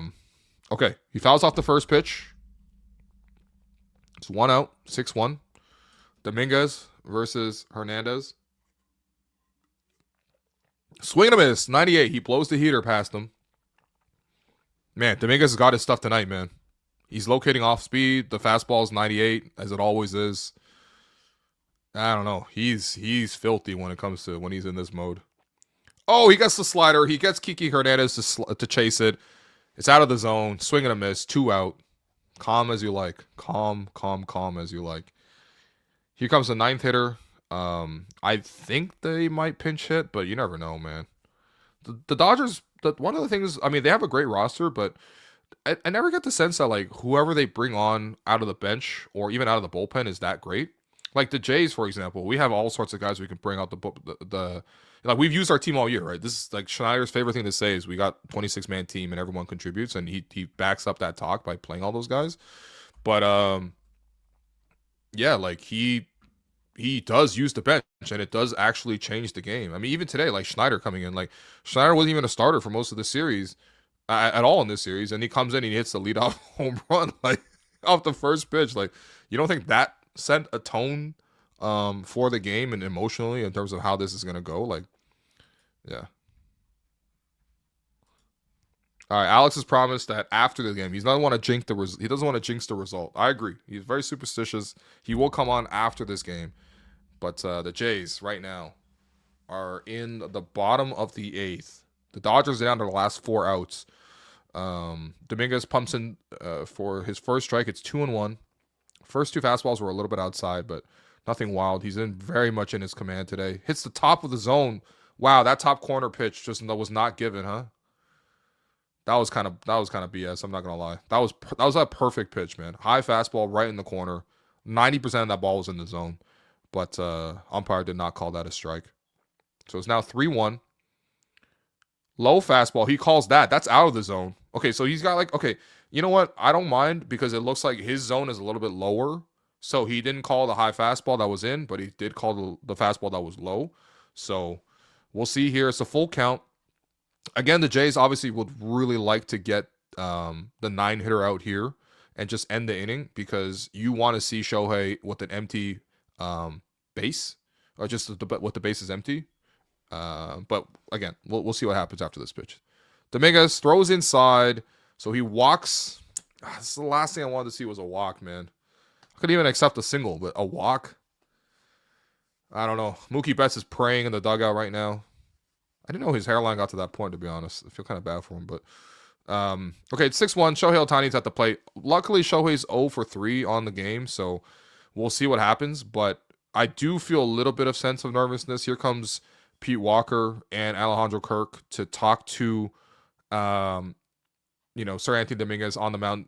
Dominguez was rolling the first two batters, but unfortunately he walked the 9-hitter. I don't think they'll intentionally walk Shohei. You don't want to put more base runners on. And obviously there's already a man at first, but it is still Shohei. Shohei is 0 for 3, but that was 0 for 3 against Savage. That was not 0 for 3 against Dominguez. So we'll see what Dominguez does here against Shohei Ohtani. Actually, against a player in which we have a sound drop for. So here comes Shohei Ohtani.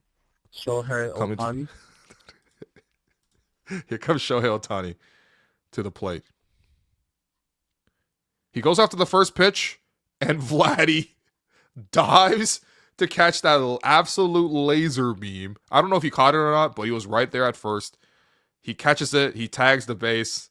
I don't know if that was a line out or if that was just a ground out, but man, Ohtani hit that thing like 100 miles per hour easily. That was a ground out. Vladdy does the splits, taps the base while he's already on the ground. The Blue Jays are 3 outs away from going up 3-2 in the World Series against the Dodgers, who, again, what, they lose twice all playoffs to get to this point as the reigning champions with the greatest player ever? Ooh. I sense a chain being snatched tonight, baby. I sense a chain being snatched tonight. Will might be the only person watching the Raptors game Friday night. Honestly, I know it's my job. But I think the streets might want a Jays React Pod more than they want a Raptors React Pod, man. I'm just telling you that much. Yeah. Hey, Tyler, I agree with you. Vladdy bigger than Kawhi. I hate to admit it, but yeah.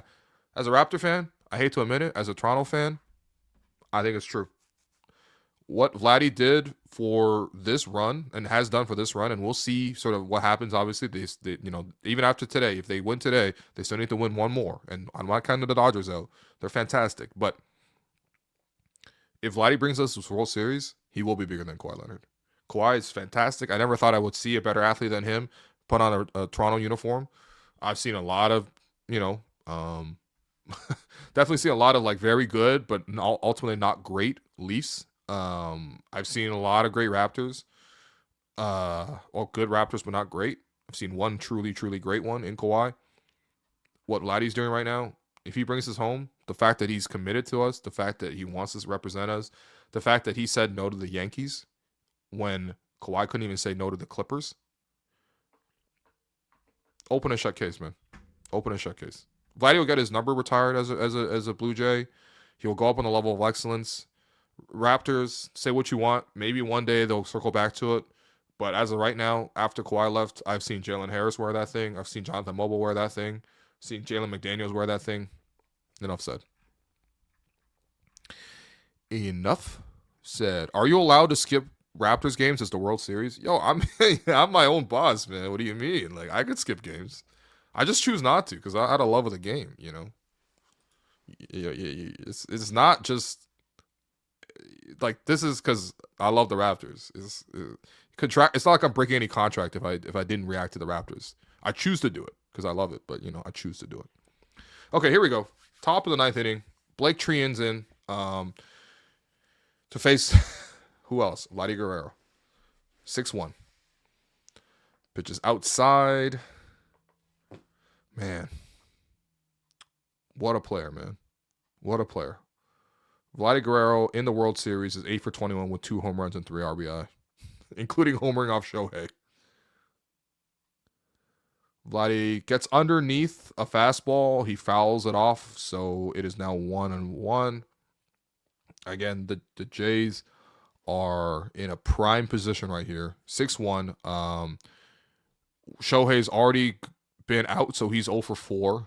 The Dodgers did change up their lineup today because Mookie's been real struggling. But you do have the top of the order minus Shohei coming up. So the Jays have a 5-run lead. Maybe they can add to it, but ultimately they're in a great position, and we need to close it out. And when they close it out, if they close it out, we got our man Alex Wong coming in too. So our bullpen might be looking stronger than the Dodgers bullpen. Vladdy reaches just to protect the plate.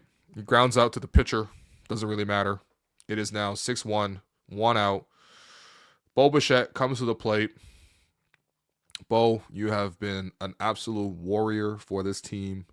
You have fought through injury. You are not 100%, but you're coming in for a player who's also not 100% in George Springer. And my goodness, what a platoon of injured players, Bo Bichette and George Springer. Like this, our life is so good. Our life is so good as a Jays fan, man. Woo.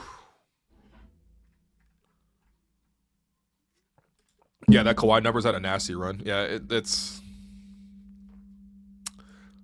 I hate to say it, but yeah, it's almost disrespectful. Actually, it's almost disrespectful. But then again, not as disrespectful as taking cheap money from the Clippers to leave a championship team. So all's fair, you know what I mean? All's fair. If he stayed, that jumper would have been retired by now. Okay, swing and a miss for Bo Bichette. So it's 1-2.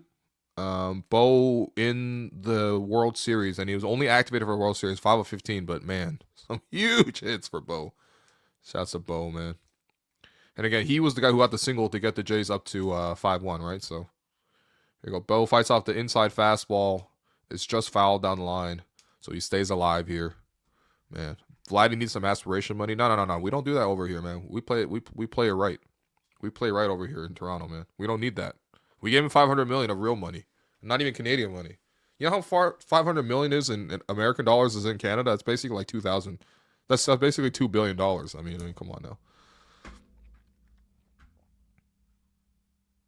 Kawhi should have asked for a stake in the Blue Jays, not the Leafs. I like that. Unfortunately, they were not the same company at that time. You know what I mean? Also, imagine coming and asking for a piece of the company, man. Like, I mean, whatever. Ask for what you want, but I don't even think that's allowed, right? That's not allowed. Like, whatever. I guess greed gets the best of all of us. But it's not great, though. Definitely not great. Okay, here comes the 1-2 pitch. Bo fouls it off to second. Don't run too hard, Bo. Save yourself, buddy. Yep. Okay, 2 out. I believe Kirk is coming up next. Yeah, Kirk had a big walk, I think, in this run here. Man.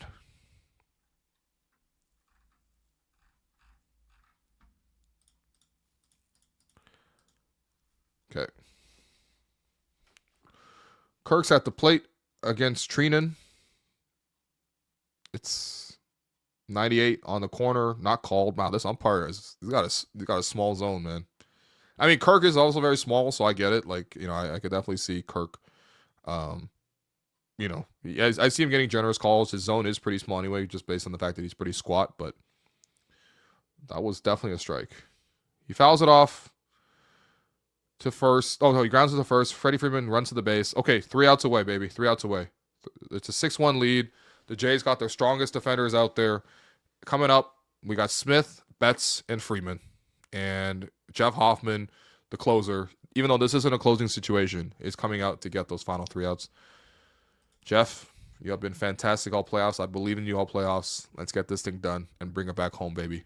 Let's bring it back home. Trey Savage, by the way, to recap, 12 strikeouts, no walks. That's the most strikeouts by a pitcher in the World Series with no walks. Beautiful. Absolutely beautiful.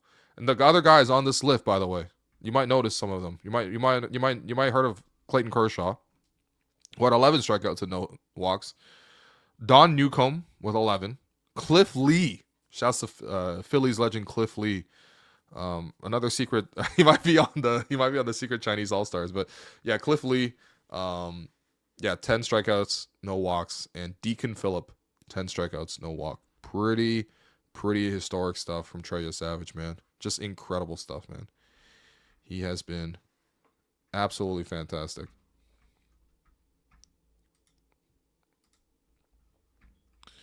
Has Uncle Dennis ever done an interview? Uncle Dennis does talk to media. It's not like he doesn't. I just don't think he does it on the record. So I guess the answer is no. But yeah, he does talk to media. I remember man.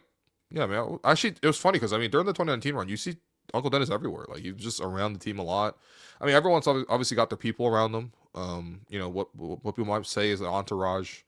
And you just saw him around a lot. Saw him and Masai talk plenty. Him talking to other reporters. So people talk to other, people know who he is. Like he's around. Especially now, he's definitely not going to do no interviews based on what's happening with the aspiration situation. Which, by the way, as much as that was a huge story and it continues to be unresolved with the NBA looking into it, the best thing for the Clippers is the fact that the FBI busted Terry Rozier and Chauncey Billups and Damon Jones, because even though that story was big, this controversy is even bigger. So I still expect to see something to come out of that, but realistically, I never really felt they were going to just get justice in this situation. I don't watch the NBA for justice. I watch the NBA to see its biggest stars win, and it's true. Tyler says, ain't no Blue Jay or Maple Leafs podcast would be covering this coverage for the Raptors if we were good. Will is the GOAT. Hey, man, I appreciate you. Thank you. Thank you very much, Tyler. I guess that is true, isn't it? I don't know. I don't remember 2019. Did other shows, did Steve Dangle start being like, yo, let's do a Raptors podcast? I'm not really sure. Maybe. Everyone hops on the bandwagon eventually, and I'll proudly say that I obviously hopped on the bandwagon for the Jays this year, but we've been talking about the Jays on this show even since this, I think May and June, when they started, winning. They had a stretch when they won 20 of 26 games or something. Hoffman's first pitch is in the dirt, but it's all good. It's all good. Will Smith is up to bat. Okay. But yeah, we've been on the Jays all year, man. And honestly, Alex is a really big Jays fan, genuinely really big Jays fan. I love the Jays too, man. Fastball in the zone, it's 1-1. But yeah, I have vivid memories of just I love listening to the Blue Jays. Shouts to Jerry Howarth. I don't know if he's retired or not, but shouts to Jerry. Listening to the Jays games on Fan 590 in the summertime, in my parents' Toyota Sienna. As we drove around different places, usually Chinese school on the weekends, which I hated. But just a lot of time spending in the car in the summertime with the game on and listening to him call games with that era for me. Who do I have in that era? Let me see if you guys can figure it out. I always bring up Jesse Litch, of course. Who else we have? Aaron Hill, John McDonald, Troy Gloss at third. There were some Frank Thomas years, the big hurt for us. Some Alex Rios, in right. Vernon Wells, of course. Roy Halladay, of course. Those are the best games because they're only 2 hours. I probably have React pods that are longer than Roy Halladay starts, man. Freaking love it, man. I love some of those Jays teams. Josh Towers, that's not someone I loved, let's just say, but he was there. AJ Burnett, shouts to AJ Burnett. Actually, I'm gonna do this game with Alex Wong later. Actually, I feel like he'd enjoy this period. But yes, I definitely love the Blue Jays as well. Not as much as the Raptors, but how could you not love this team, man? Uji says, Will loves Toronto sports, and I love it. Willing to bet that we see Alex, and we'll be debating Temple topics when they start up. Honestly, absolutely. I'm super excited for the Temple, man. Like, the fact that they hired Sandy Rondello, who is a championship coach with the Liberty as recently as last year. Obviously, WNBA moves really fast. Coaches come in and out. But that's a great first hire in terms of on the personnel side. Obviously, I know they have the president. They got Monica as their GM. But a coach is very important, especially for a new establishing team. And look, best case scenario, they got to fill out the roster and everything. But I think what we saw from the Valkyries this year in Golden State, they made the playoffs as an expansion team. That's incredible, man. And I think a lot of that was done with great coaching, right, with Natalie. So, yeah, I'm hoping for really, really good things. But anyway, go back to this game. It's now 1-1. I think Freeman singled to right. So he's on first. Mookie Betts is at the plate in a 1-1 count. Jeff Hoffman looking to end the game right here. Fastball down the middle at 95. Mookie fouls that off. I think if Mookie's like actually in rhythm, he probably does a lot more with that pitch because that's 95 right down the middle. It's not that fast, and the location was literally dead center. But Mookie has been struggling, and he was only able to foul that off. Hopefully, Jeff throws an off speed or something here because I don't want to see another fastball right down the middle. I don't want to tempt a great player. Off speed in the dirt. Mookie doesn't chase it. It's now 2-2. I think he's going to sit on that fastball until Jeff is able to locate that little slider. But that slider's been huge for him.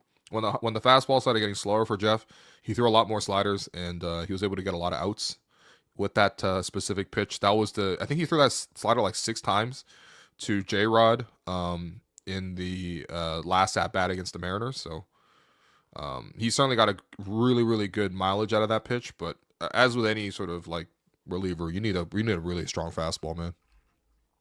It says, Will, my stream is behind. Yeah, am I? It says I'm live. Oh, here we go. Fly ball.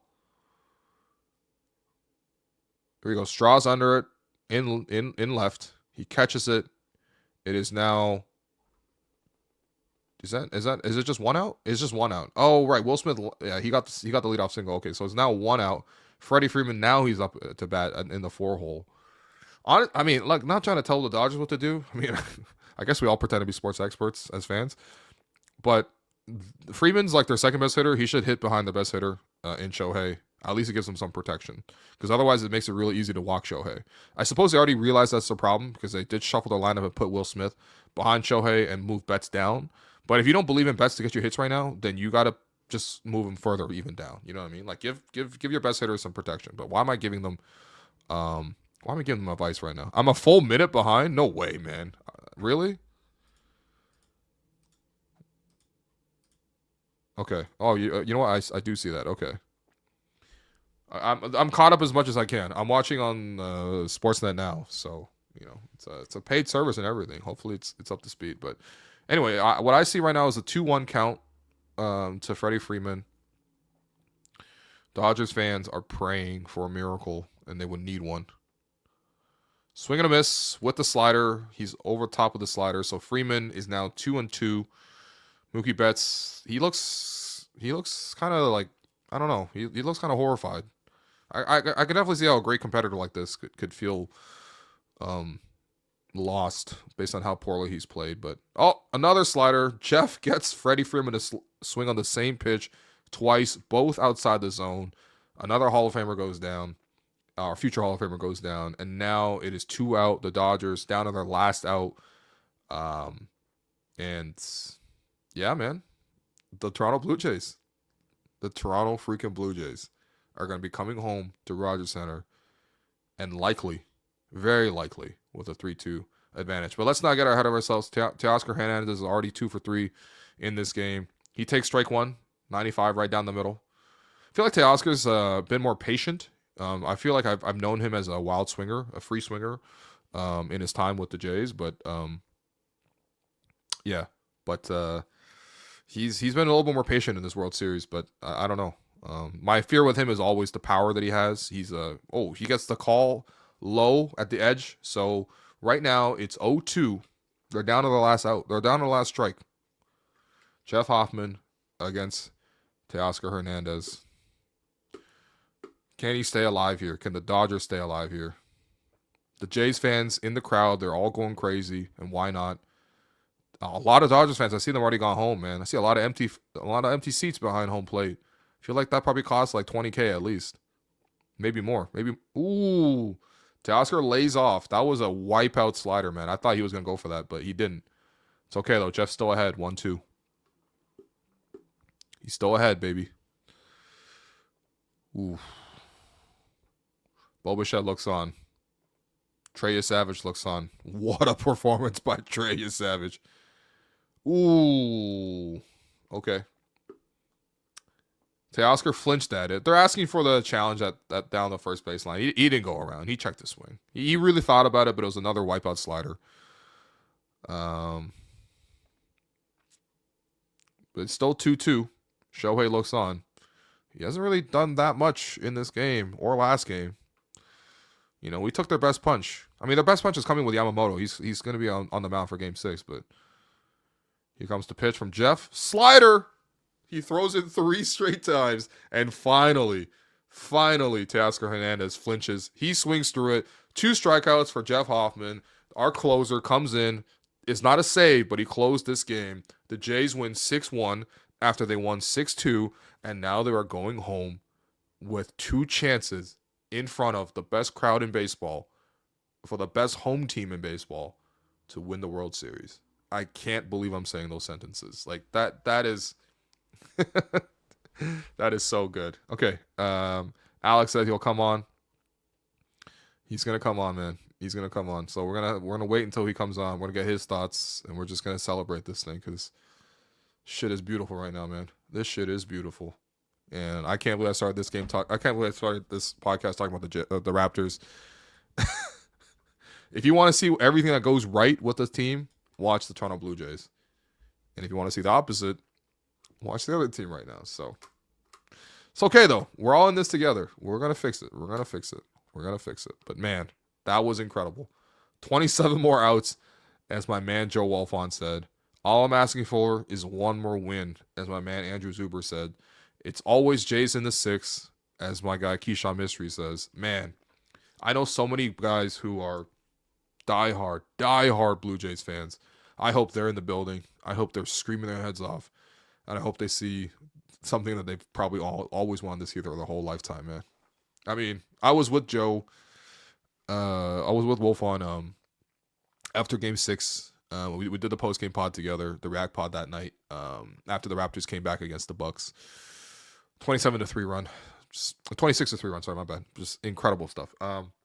We did the React pod. We came out, and there was confetti everywhere. There was just, like, the kids, like Kyle's kids, Mark's kids, you know, just a whole bunch of the kids. I think maybe Serge's dog might be a little too old for that, but a bunch of kids just running around, throwing confetti in the air, and I'm like, why don't we do that? Because I feel like a kid right now, seeing the Toronto Raptors go to the NBA Finals, and we're seeing it happen again, man. This is so cool. This is absolutely so cool, man. Yeah. Jimmy says, we thank the Leafs and Raptors for their sacrifices to the Toronto Sporting Gods. Yo, you know what? If the Raps suck this year and the Jays win one more game here in the World Series, can I hate it? I can't really hate it, right? So, yeah, we're gonna, he's gonna come on, man. Don't worry, he's gonna work his way on. He already said he's gonna come on. So, woo, Boy, hold on. I don't even want to talk Raptors again. Never mind. But Lewis, my man Lewis Zatzman, with a heater of a headline that reads, "The Toronto Raptors are a basketball disaster." The subheading, "Everything is going wrong right now for the Raptors." Lewis Zatzman over Raptors Republic. I can't wait to read that piece. Shouts to Lewis. He's usually very level-headed, but he's also a parent now, man. He got a little fed up sometimes, man. He got a little fed up, man. Tala says, yo, thank you, Will, for sacrifices for HW this fall. It's been immense. I appreciate you guys. I think, by the way, if we haven't hit it already, I think we're very, very close to. No, we have. We hit 11K. This is great. Thank you, everyone, for following the show and allowing us to get to 11K. This is very cool. Obviously, when we went independent, we really were counting on the Raptors to be good. We really counted on the Raptors to be good, and that has yet to happen for us in this period. But at the same time, we have hit 11K, which is great. I love seeing the growth in the channel. We had, in this last month alone, we had about 420 people sub. So this is actually a really good month for us. And let's go. We talking subs? Why are you dressed like this? Yo, I kept my whole outfit on after I came home. I didn't take it off the whole game, man. I had to be superstitious about it, man. Damn, I look like DB Cooper right now. I got a little Major League Baseball with me, you know? You're like a triangle right now, man. Yo. Fuck, man. What a game, man. Everybody's been watching? Bro? Everybody's been watching with you? Yeah, man. We've been watching. We've been watching for the last, 4 innings, man. I tried to fix the Raptors. That didn't really work out. And now we're watching the Jays take Game 5. Tell me how you feel, bro. Yeah, Raptors should just try to give up, Blake Snell's pitch count, you know? 116 would be good, you know? Yeah. Yo. By the way, I feel like Dave Roberts looked desperate today because, I couldn't believe they let him in. They kept him in to pitch when he had 115 pitches. I thought they would go to the bullpen, but I understand. You saw what happened when he went to the pen, though. Bro, but this is the team's disintegrating. You don't trust your bullpen at all. I've never seen a guy come out of the pen, throw 100, but be that bad. Yeah. This guy was throwing 101, but he was throwing it to Sandy Koufax, bro. This guy was throwing pure bullshit. This guy was throwing it at Mary Hart, man. It was crazy. Yeah. Ooh, man. I can't believe it, man. The game opening with the 2 home runs, Dan Shulman just absolutely losing it. Oh my God, his call for the home run. Yeah. No, he was screaming. Gone! Yeah. I was like, yeah, dude. Yo, Ipe came on the pod this year, man. Oh yeah, yo, Ipe, man, one more, man. One more for you, man. One more, baby. Hey. By the way, you know who went 0 for 4 today? Shohei Ohtani. Yo, your Savage was making him. Your Savage was making him look like a clown, man. Damn, bro. Yeah. Shohei might want to go back to Japan for a year, man. You gotta work on his hitting, man. It's crazy. And we coming for you, you Yamamoto, you demon. We're gonna see you. We see you a second time around. We're gonna hack into your journal. We're gonna see what's good, man. Let's go.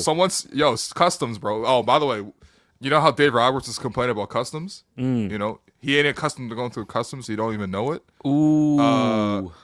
When he was going through customs, obviously, when you're coming in from the U.S., it's actually, when you're going to the U.S., you're actually going through U.S. customs in Canada. So he's complaining about that side. Wait until he sees Canadian customs after the shit he was saying about the country, man. Everything right now is Canada versus U.S., man. What are they gonna do, man? Search his bags? Let's search the bag. It could be anything in there. Yeah, they should find some base hits in there, man. They should pack some base hits up to Toronto, man. Yeah, I think they're gonna find some wild pitches, man. I never seen a wild pitch, basically a wild pitch home run, but Barger gets on base with a little dribbler up the third baseline, gets to first, and then 3 wild pitches for him to come in. Yo, Jason didn't have to do nothing, man. Yeah, I didn't even take that in. Yeah, that was a sick run to third by him too, man. Yeah, he went right away right when that ball bounced. That was huge. Even IKF got a hit, man. Welcome to the party, you know. Yeah, Isaiah Kiner Falefa. Yo, come on, man. Is that his first hit? Yeah. He was 0 for 14 coming in, man. It was crazy. Yeah. Yo, kids everywhere gonna be learning that Trey Savage splitter grip, man. Yo, Savage is nasty, man. Dude, unbelievable. Okay, I know earlier this afternoon we were talking about the fact that Vladdy might be the greatest, and I was making the case that he is the greatest Toronto athlete that we've seen in our generation. Yeah.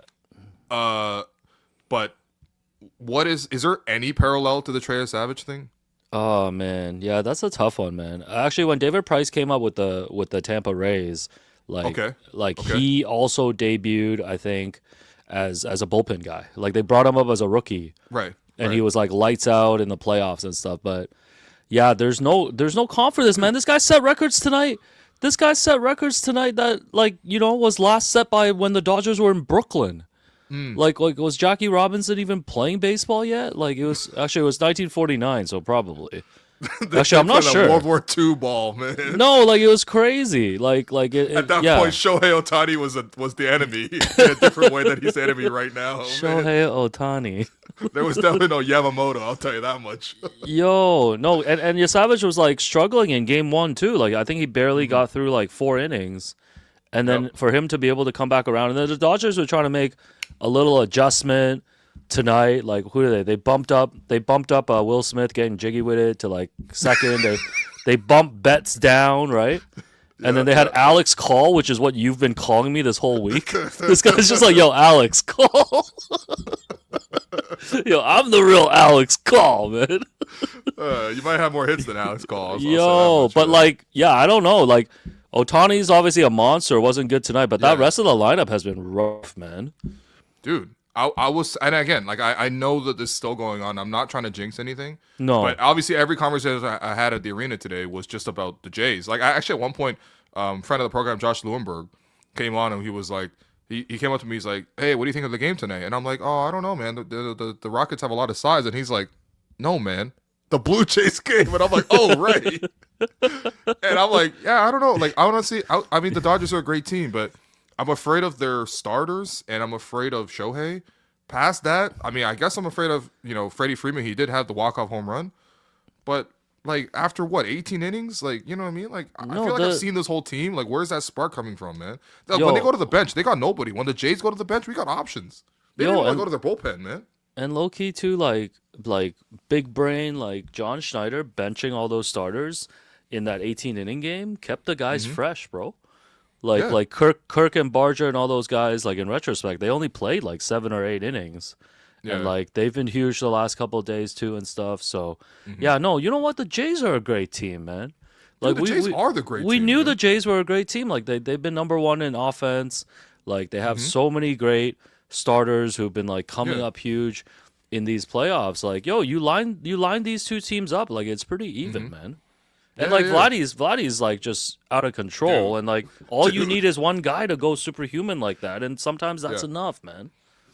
I mean, take me through your reaction when you sat down on your couch and the first pitch you see goes yard, and the third pitch you see also goes yard. Hey, I'm gonna have to be honest here. I was actually out for the first 3 innings, and I didn't watch until the 4th inning. Yeah. So I had to catch up. I pulled up the Jays account. It was 3-1, and I heard those back-to-back Shulman calls. But that must have been exhilarating watching live, because like Schneider hit that on the first pitch, right? Yeah. Yeah, which is crazy, man. Dude, first pitch. That's why Dan's voice cracks. Because last night, like they grinded it out. They beat them. Like obviously they beat Shohei. Yeah. But like this game, I don't know. I expected a response from the Dodgers, and the Dodgers did the same shit. Yeah, no, their offense is with just more errors, like completely deflated right now. Yeah. Like, listen, they've won 2 games. Their defense didn't look good today, man. They were shook. Yo, they need generational performances from their Asians to win. Like they got a generational performance from Yamamoto. Ohtani reached base 9 times, to win the other one, but that's not a team over there, man. No, you're right, man. They're sloppy, man. Like wild pitches, pass balls. Like, what are we doing, man? I'm telling you, you know what? They remind me of like a group project in school, man. The Asians did all the work. You know what I mean? Yeah, no, but shouts to the HW listeners too. Had a couple of them in LA actually message me today, and one of them, Matt, actually like emailed me. He was going to the game tonight, and he's like, yo, what up, Alex? Like, hope you guys are doing well.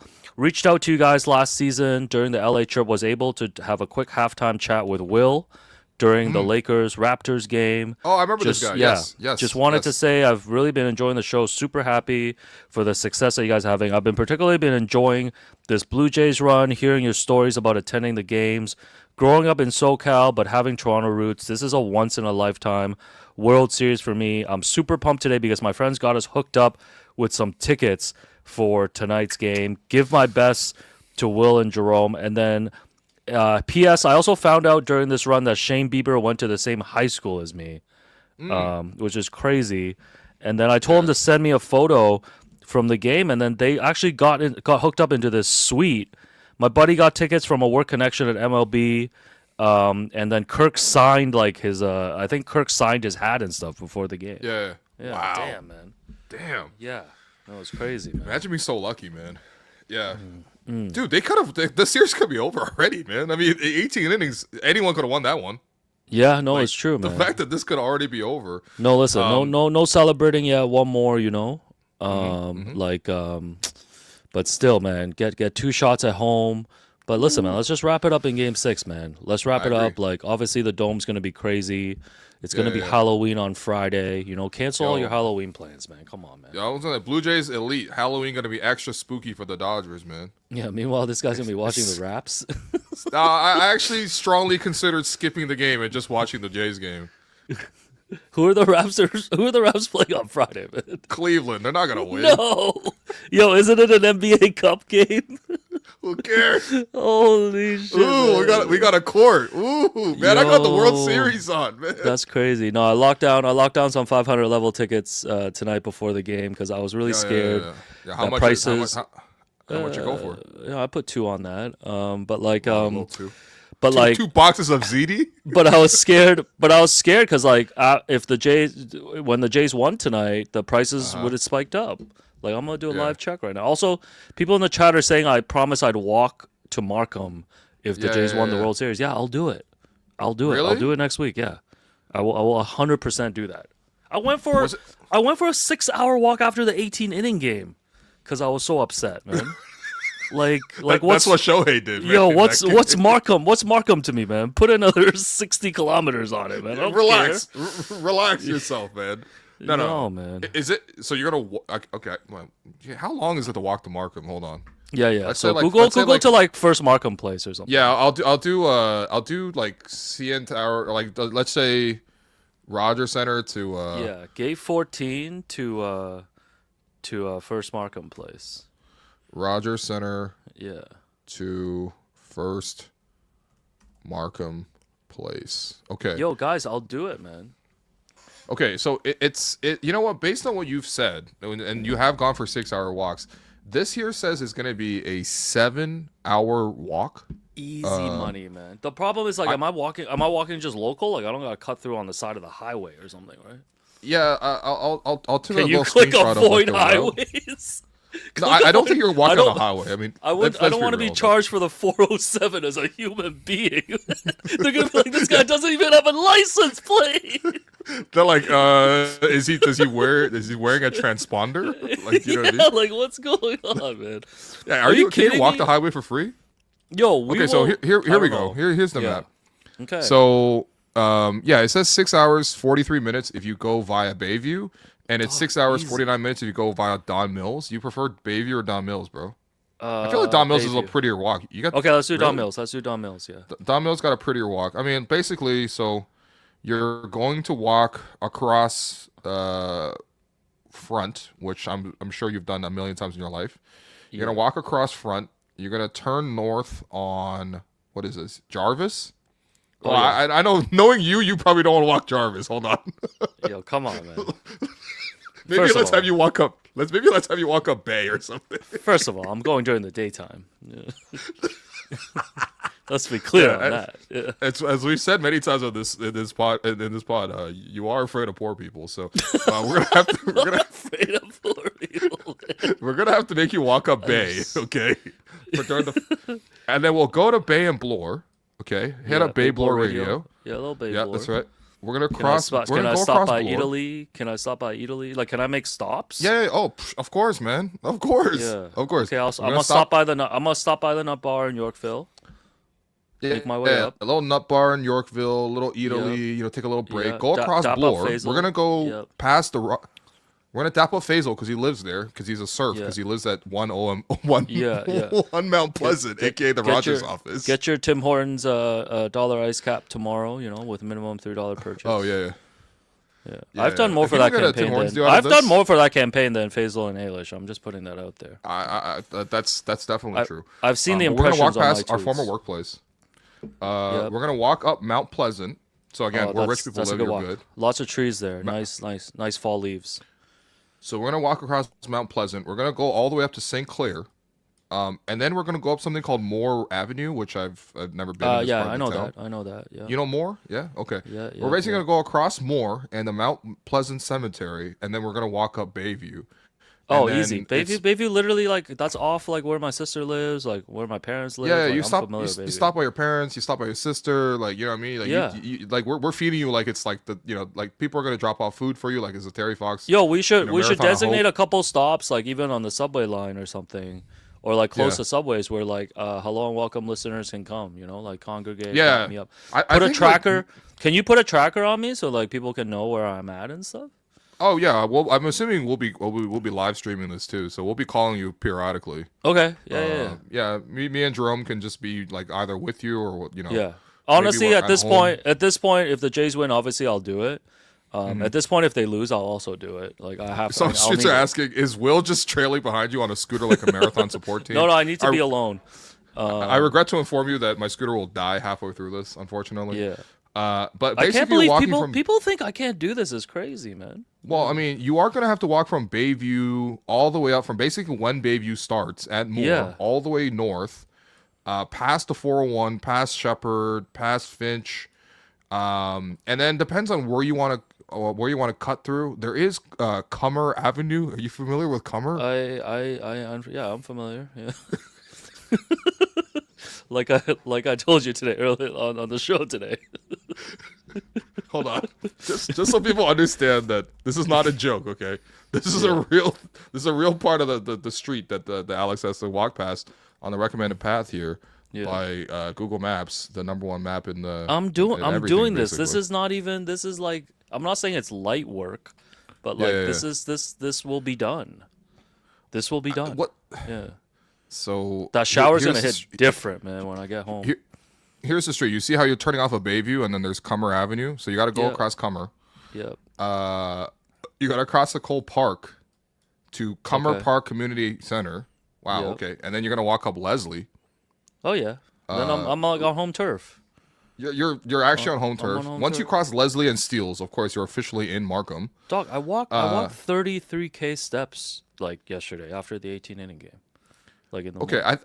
I do believe 28.7 kilometers is more than 33,000 steps. Convert but that. I mean, Convert. it depends on what your stride length is. I mean, it's not like you're Yeah. Wemby, but like, I mean, yeah, I'm this is not, probably I'm not trying to set a personal record or anything. I mean, a Right. marathon is 42K. which you have done a half marathon, which is this is actually Also, about this the- is a walk where I can take breaks as long as I get to the final Yeah. destination. Yeah. right. Easy. You're gonna go north. Can I like watch a through- movie in like Young and Eglinton and then continue? That's up to you, but I think you Yeah. can. seems like a and then you lot. go up John Street, Yeah. and then you go across John. Yep. This You is to get First Markham, to- right? I'm almost there. Yeah, you get to Woodbine, and then you're yeah. basically there. Right, Yeah, you go I'm there, across man. Woodbine, you go north, and that's the whole thing. So you could, it's doable, man. It's doable. It's I think just- you could get it all done in one day, to be honest. No, it's Yeah, I'm 30 doing it. I'm gonna start at noon. Yeah.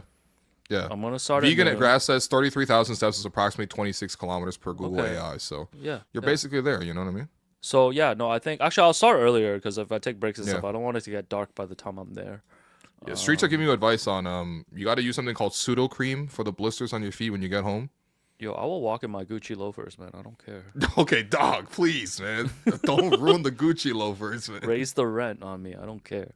No, I guess I'm committed to doing this because when I'm doing it, lose, I'm gonna be so down bad that I'm gonna do it. You might have to, man. Yeah. Someone said they're doubting the walk because you never ate those Big Macs. I think if you ate the Big Macs, you might have to do this walk to get rid of the calories. But it's Yo, all what good. about I walk and also eat 10 Big Macs on the way? Yeah. Oh, Streets are saying you should use Strava. You can put Strava. Yeah, Plus, Strava is the letterbox for runners. I know this. Hmm. Strava is like everybody tracks their runs and stuff, so you can see like how much you're running and stuff. Yeah. Oh, is there any part of our lives we can do without just making a social media? By the way, Koki says put an air tag on a Is that the stuff they put on like luggage? yeah. No, I need Not to a be bad idea, to tracked. be honest. I need to be Yeah. tracked because you don't know. you could just share your location on your phone, man. It's not even that hard. You know what I mean? Yeah, Yeah, no, that's fair. I just want some people to greet me along the way. That's not. Yeah. you and Oh, Gerald. yeah. We'll definitely have fans out there. Yeah, for sure. I mean, Sexy Beast. You'll see Beast on No, there. I want to see people I don't know. Oh, word. like who Okay, in the let's chat? get Who in the fans. chat? Who like? Let's Hey. pick couple subway stops we can like. I can chill Yeah. at for 15 I mean, minutes. if you want, you can walk up young, and we can just instead of bathe you, and we can just have you This is high gonna be five fans the longer whole than a time. parade. Yeah, banter pot as you do the walk. I think that makes perfect sense. No, I'm not multitasking. Why I'm not? walking. I'm Alex walking. Gump. Alex goes crazy, man. You not Trump, he gump. Life is like a box of coffee crisp. Canadian. No, I'll do this walk. Can we raise some money for something? I don't know. Let's raise some money. Why not, man? You don't think we can raise money for you to walk to Markham for no reason? Can you set it up while it's happening or whatever? You can't stream the whole thing. You're not doing a 7-hour stream is insane. You gotta tap in with the last hour or something. I'll check in, I'll send videos, and then you guys can post them or something. I think the plan is me and Drum are gonna hang out at First Markham Place, just enjoy the food court, which is legendary. Yeah. And then maybe when you're kind of in that Markham territory, when you cross Steeles, we'll come with you and we'll walk with you the last stretch. No, I want to be by myself. Okay. Yeah. In fact, don't go to First Markham. Yo, that's Streets just saying raise money to buy out IQ's Yo, come on, contract. man. We might have an interview with him next week. Chill. If you're thinking about IQ after Game 5 where the Jays won, come on, man. Dog, you might be not about interviewing that him right on Monday. I don't know if you've seen the group Really? chat. now. Really? Yeah. Oh, let me delete my video. Yeah, I saw that vid, man. A little Call of Duty collab. They're offering really? 15 minutes, man. Yeah. Oh, COD? Yeah, so 15 minutes. Yeah. Streets are saying cancel. Yo, you guys gotta chill out, man. Yo, man, come on, dude. No, I just want to do whatever, man. I'll do it honestly strictly for content, but it'd be good to just get something out of it for somebody or something, right? I think it'd be great. Yeah. Yeah, tentatively, I mean, the series will be done Saturday at the latest. I'm down to do this next Tuesday or Wednesday. Yeah. Okay. Check the weather maybe a little bit, right? Yeah. Oh, you're right. This should be weather dependent. What's your ideal walking weather? Like right now is good. Real chilly, a little chilly. Yeah. Get some Uniqlo heat tech. Yeah.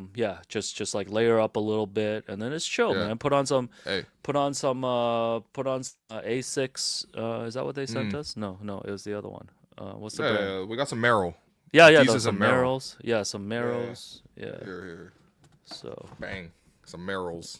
yeah. No, we be getting blessed, man. Shouts to the brands.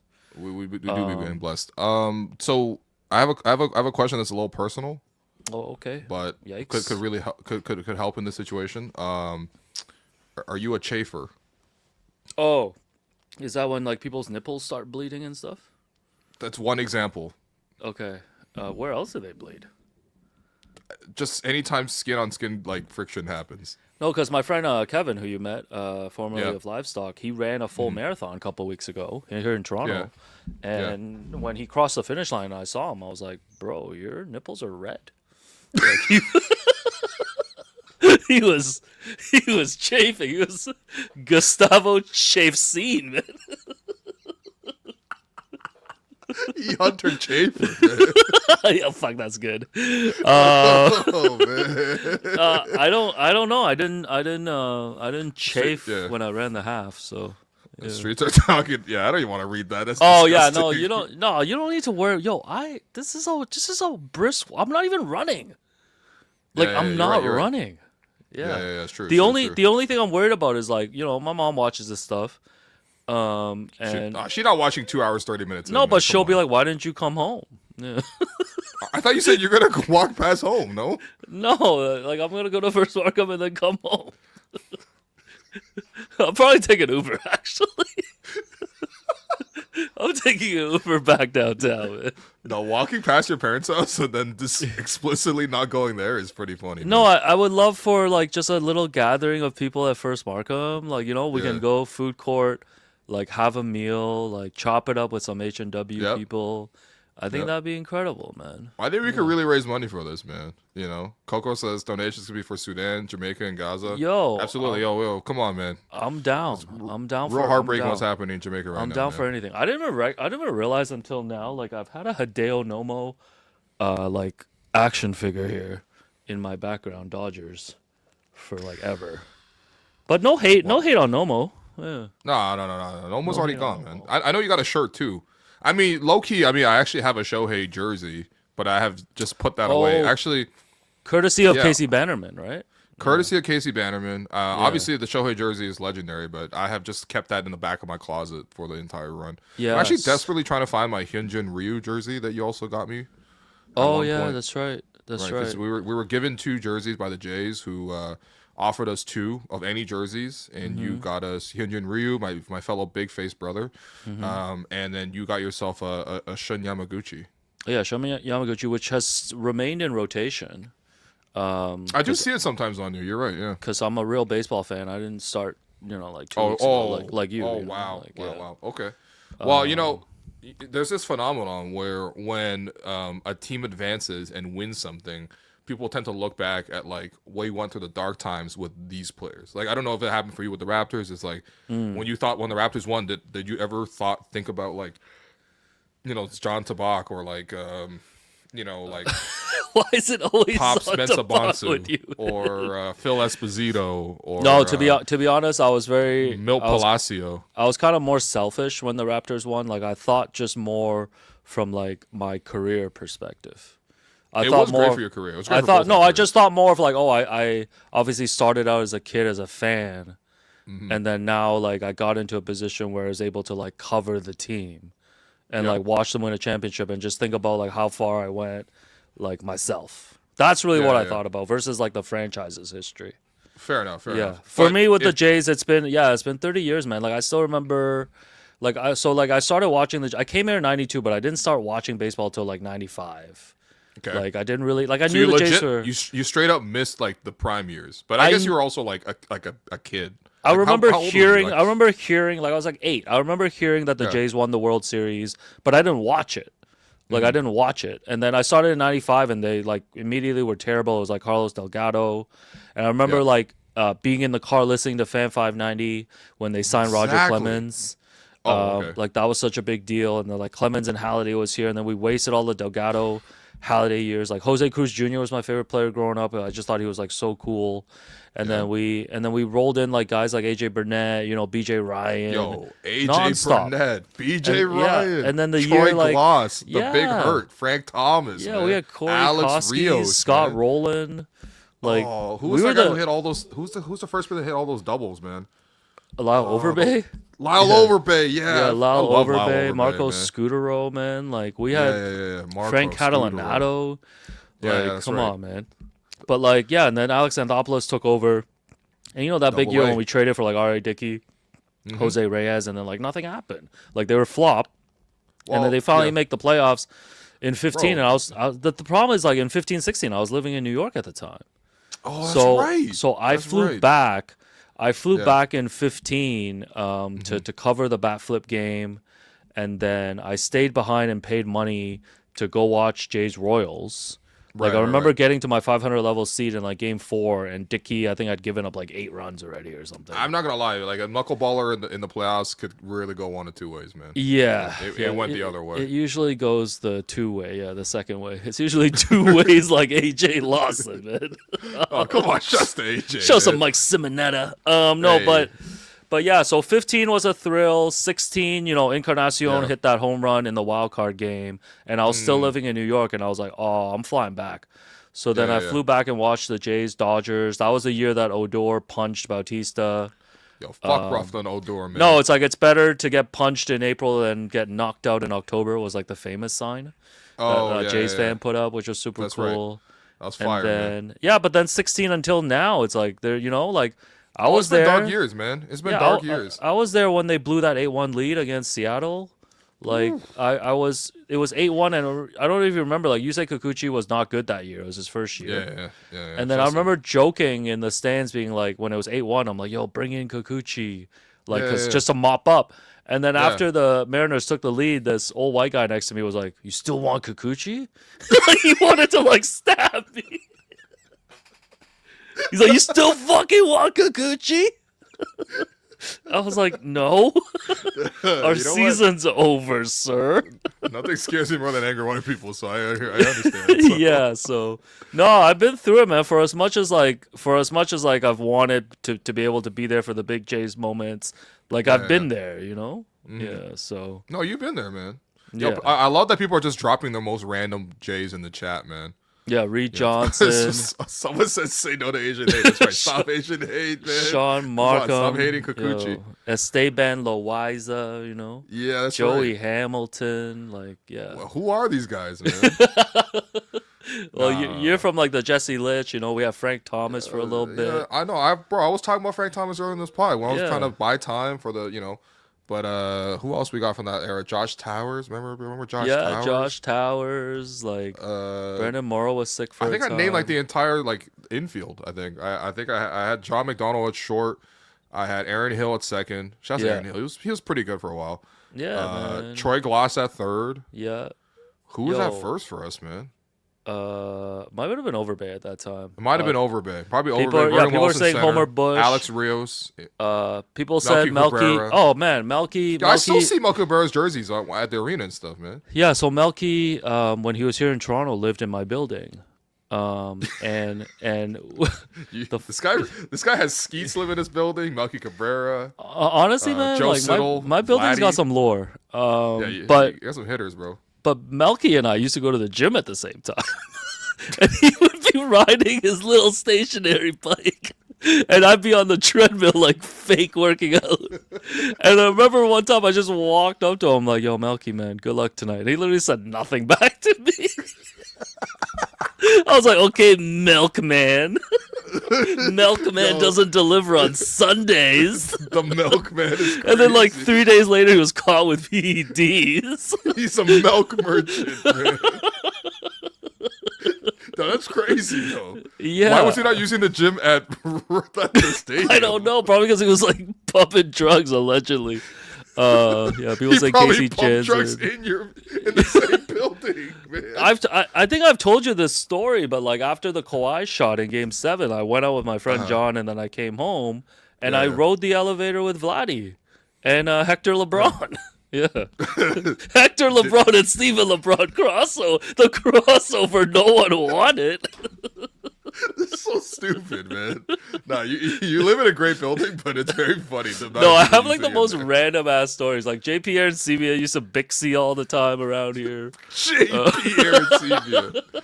Shouts to JP, man. Yeah, we had all these fake stars, man. Yeah, That's That's crazy. crazy, man. Brett Cecil, Yeah, Brett Cecil. I remember the Romero. Chassin Cologne.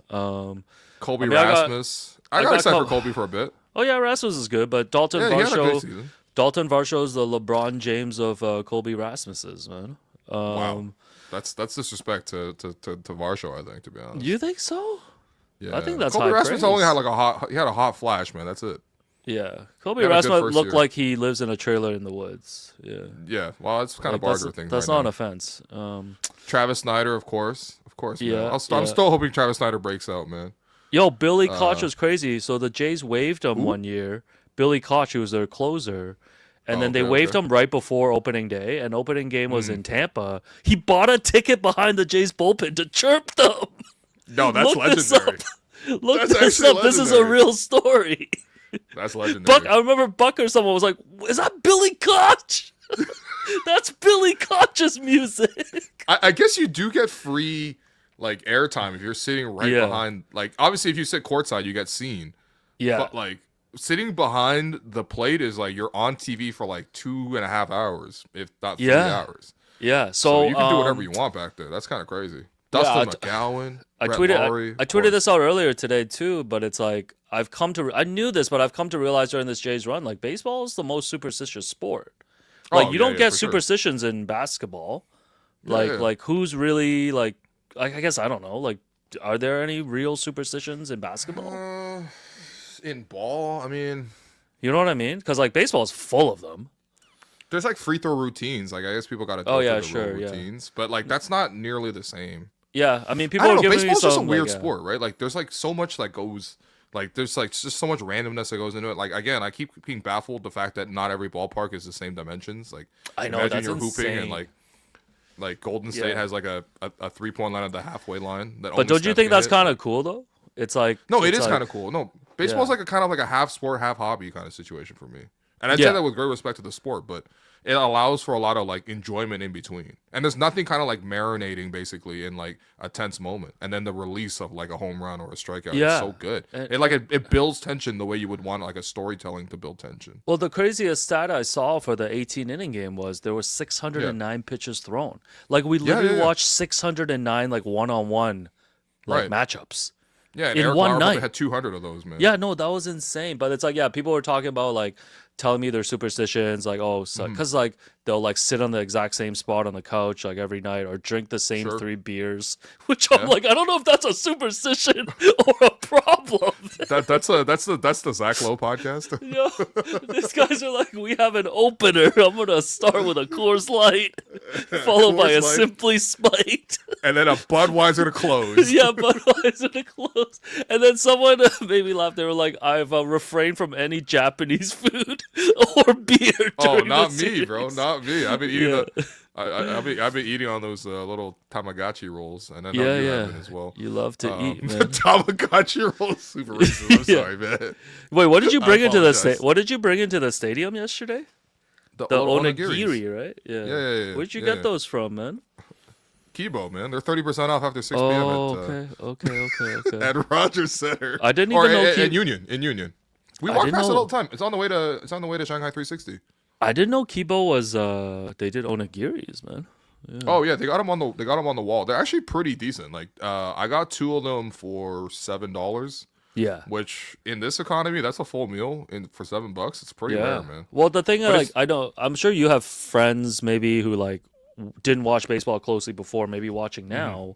Yeah, But it's like of I've had course. to explain baseball to like some friends and stuff, and it's like it's made me realize just like how intriguing like the strategic aspect of it is. Yes. Like, of course, we all absolutely. know this, like just from like Yeah. watching baseball. But I'm like, when I'm explaining, like, oh, like even like the Jays setting their lineup, so it's like righty, lefty. So it's like you can't bring in one guy from the bullpen and like Right. pitch to 3 lefties or like double switches, or even like explaining the different pitches.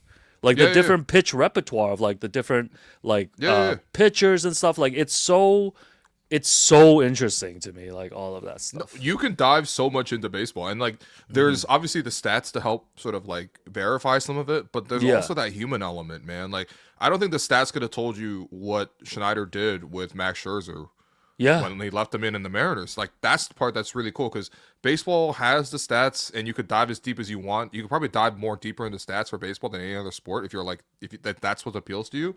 But the human element, like, and that's why like Moneyball, the movie, like gets quoted so much. Out of almost any sports movie I've seen, to be honest. But like the line you hear all the time is, "How can you not be romantic about baseball?" Yeah. And I was, And, I like, mean, That I was just thinking, gathers so yeah. much meaning for me the more I watch the sport. And I've I was always think- watched the sport, but like, damn, man. yeah, no, I think I was thinking about this too. Like, I mean, regardless of if they win, Yeah, I think this is my favorite Toronto team of all time. man. Like, I actually think so. I mean, if More they than- win, more than if they win it, 2019? yeah, if they win it, I think definitely, of course. But it's like, I think they've done enough at this point. Yeah, Damn. yeah. No, I know you love them, man. I mean, you. No, you, but you spent so much money on the Jays, and like, you haven't regretted one bit of it. And I feel no, like you'll no be able regrets. to you'll be able to tell your nephew's kids, I suppose, about. It's always weird when people are like, "I'm gonna tell my grandkids about this one day." I'm like, You're "You gonna tell sure?" your I'm great like, nephews. you sure that, you want this miserable life? Yeah, you want to live in wherever? I don't want to upset any neighborhoods. Yeah, you don't want to have that moment where you got your grandkids on your lap and you're telling about Ernie Clement and what he did in 2025. I've told you this too. Earned Is on? like I've told you this too. My nephews are always like, "Yo, are you gonna like die alone?" Yeah. They just like No, straight up what? ask me that. What? They're like, "Are you No. getting married?" They're like, "Are you getting married again?" I'm like, "I don't know." And then they're like, "So you want to die alone?" Okay, what? Okay, which one said this? Was it Henry or Owen, man? I believe it Feels was like I believe it was a double attack. I believe it was the full Rocket team. the game after. Not Jesse and James. Yo, they should go as Jesse and James. I'm man. like, yo, shut your mouth. Yo, that's actually. Why do they do that, man? Yo, should I dress up for Halloween to the game on Friday? Like, what's going on with the rules? You can do whatever you want. Also, that's also the thing too. It's like it's really enjoyable to go to the ball game. Like, first off, it's cheaper to go to the average game. Sure, yeah. And then like you could bring food. Like the fact that I'm like, oh yeah, I could just bring these 2 little onagiris into the game. Yeah. With a bottle of water and like some like Reese's mini cups and just enjoy my life. Yeah. It's beautiful. It's like sneaking food into a movie. Yeah, It's like that experience, you know. Yeah. And oh, by the way, this was sick from yesterday. Baseball's amazing, man. Like moving the guy to third yesterday, so he couldn't communicate with the hitter. yes, on the intentional balk. Yes, we've heard about intentional walks. I've never seen an intentional balk. Yeah, no, it's no, like little things like that. That was. I can't believe they created this stupid ass game like many years ago, and it's like held up so well. Yeah, it's like such an intricate sport.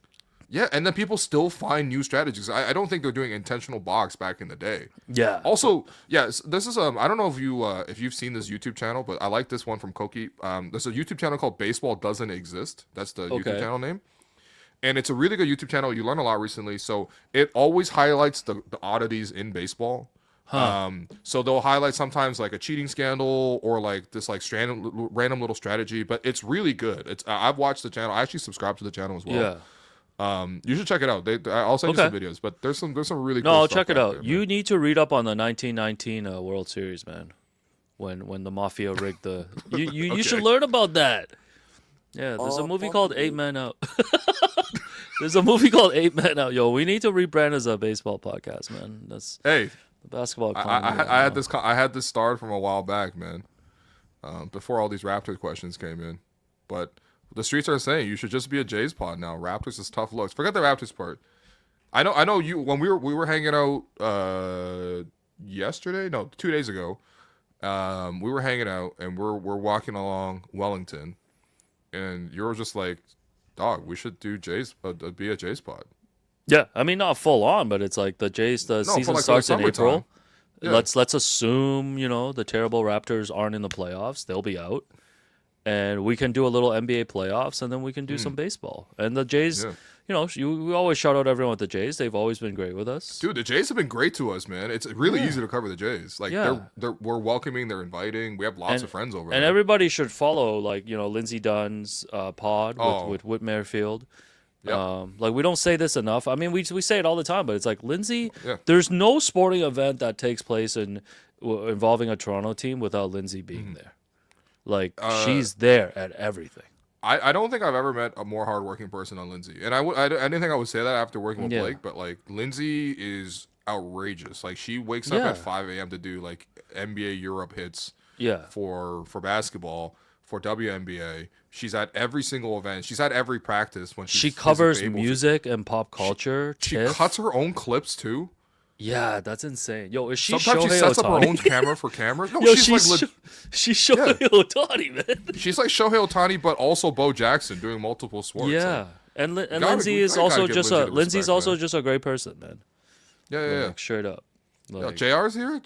Lindsey the dog. Lindsey the dog. Yo, why don't you learn a few things? Why don't you learn a few things from her? Like, what? Are you talking to? Yeah.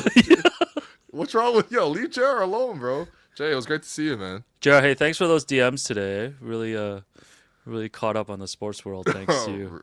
Really? Yeah. Oh, I know what those DMs were. Is JR allowed? If JR popped on this pod right now to join us, does he get does his Rogers contract automatically combust? Yo, JR, if you're brave, show yourself, man. Show yourself. Yo, JR, man, I'll send you the link straight up, man. You where are you? Pickering? Yeah. Just doxing him straight up. You're not gonna go. No one's gonna go to Pickering to find JR. If someone goes to Pickering to squabble up with JR, please call the hotline. The first hello welcome fan to see JR on the street. He just hopped off the go, man. Go. This guy's common right now.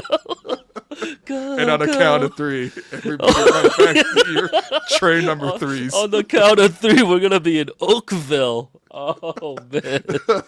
Yo, relax, man. I love the go-to, man. I'm on the go. I'm on the up. I'm on the TTC. I'm on the light rail. I use every form of transit, man. So it's crazy because like I woke up this morning and then just decided to go for a walk and then went to the J shop because I was like, oh, it's opening at 10. Let me go check it out. There wasn't anything specific that I wanted. Already a huge lineup. Thankfully, like I was part of the first wave to get let in. Of course. But oh my god, man! Like guys in like Bay Street suits and stuff, they're all running in and just grabbing like all the hats off the rack. Like just boxing lame, people out, like just grabbing any size. And I'm like, dog, first of all, like these products are gonna be still here in like a week. Yeah. And also like fingers crossed if they win the World Series, like you're gonna want some new shit. That's what I'm saying. You guys are gonna walk around looking like Danny Green in the Eastern Conference champion shirt. No, I'm not gonna lie though. Those like ALCS, all this stuff, it's worth documenting. Like no, it's cool. It's good stuff. Yeah. It's cool. Yeah. But people gotta chill, man. It's like, yo, can we have some decency? It's like it's always like just people sweeping up like 20 hats. But appreciate Mark Savell for doing that and getting me one. Yeah, Mark, can I have one of those hats? I'll buy it off you. Hey, someone did ask, where do I kind of hat like this? This is from Lost and Found. Oh yeah, that's the love. Shouts to our friends at Lost and Found. Yeah, shouts to LNF. Man, the city really loves us. The city's on fire right now. By the way, we had this suggestion from Assad, Swar Lasers in the chat. Time to go full Lebitard and do all Toronto sports. Ooh, hockey, not that interested in. I don't think you're that interested. Again, I'm a little afraid of angry white people, so I feel like hockey's not the right sport for me. But I mean, at the same time, have we not done Leafs React Pods? We've done Leaf React Pods. I mean, you remember when we were at Sportsnet because like we preceded Kipper and Bourne, like we were at 2 to 3, and then they were on next. And sometimes people would hop on the YouTube, like on our stream in the last 10 minutes. And like, they'll be like, where the hell is... Yeah, they'll be like, what the fuck are these two bleeps doing here, man? Like, aren't they hiring at Rolson? Like, come on, man. They were calling us DI hires. Yo, the casual racism is crazy, man. Yeah. I mean... No, but... I don't know if we're helping stop that at this point. Also, Will Lubitard, not bad. I like that. Yeah. No, all sports Lark is tough. Media from. But I think you have an interest in baseball. Like I think. Oh, I love baseball. I told you, I love baseball a long time. No, you're like a smart analytical cat. You know, like baseball plays to your what interests you about sports. I never told you this, but part of the reason I switched to economics for my degree in undergrad, I mean, was because of Stringer Bell. No, okay. One of the reasons was I was watching The Wire, but no, okay. I swear it wasn't. No, but at that time I was like really into like analytics and sports in general at that time. Yeah. So I even remember one of my like term papers for economics, like one of the lectures, I actually did a whole, when in school when you wrote that like big board and like you print it and you present that project.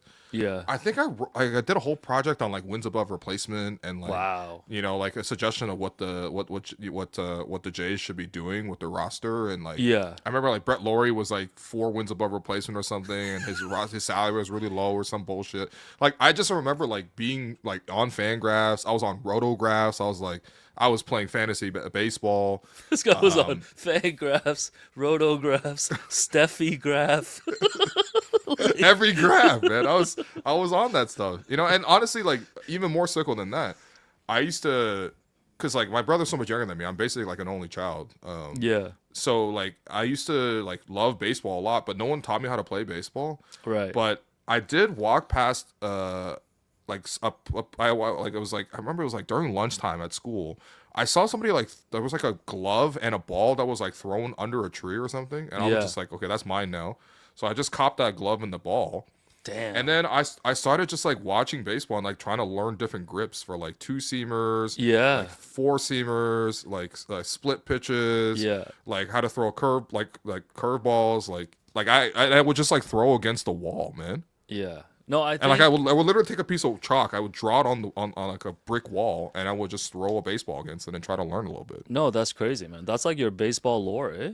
Yeah, no, that's like I legit like really, but I never got a chance to play the game. Like I don't think I've ever. I actually don't think I've ever played a real game of baseball. I've never. I played it one time for like. I've never played baseball. Yeah. Yeah, I played softball once, but you know. Yeah, it's cool. It's cool seeing my younger nephew, like how into it he is and stuff. It's really cool. They must be thrilled with this whole run, man. Yeah, I mean the older one isn't really into it. His favorite team's the Arizona Diamondbacks for some reason. Because I think that was the default team because he downloaded like MLB 25 demo and like the Diamondbacks had just made the playoffs.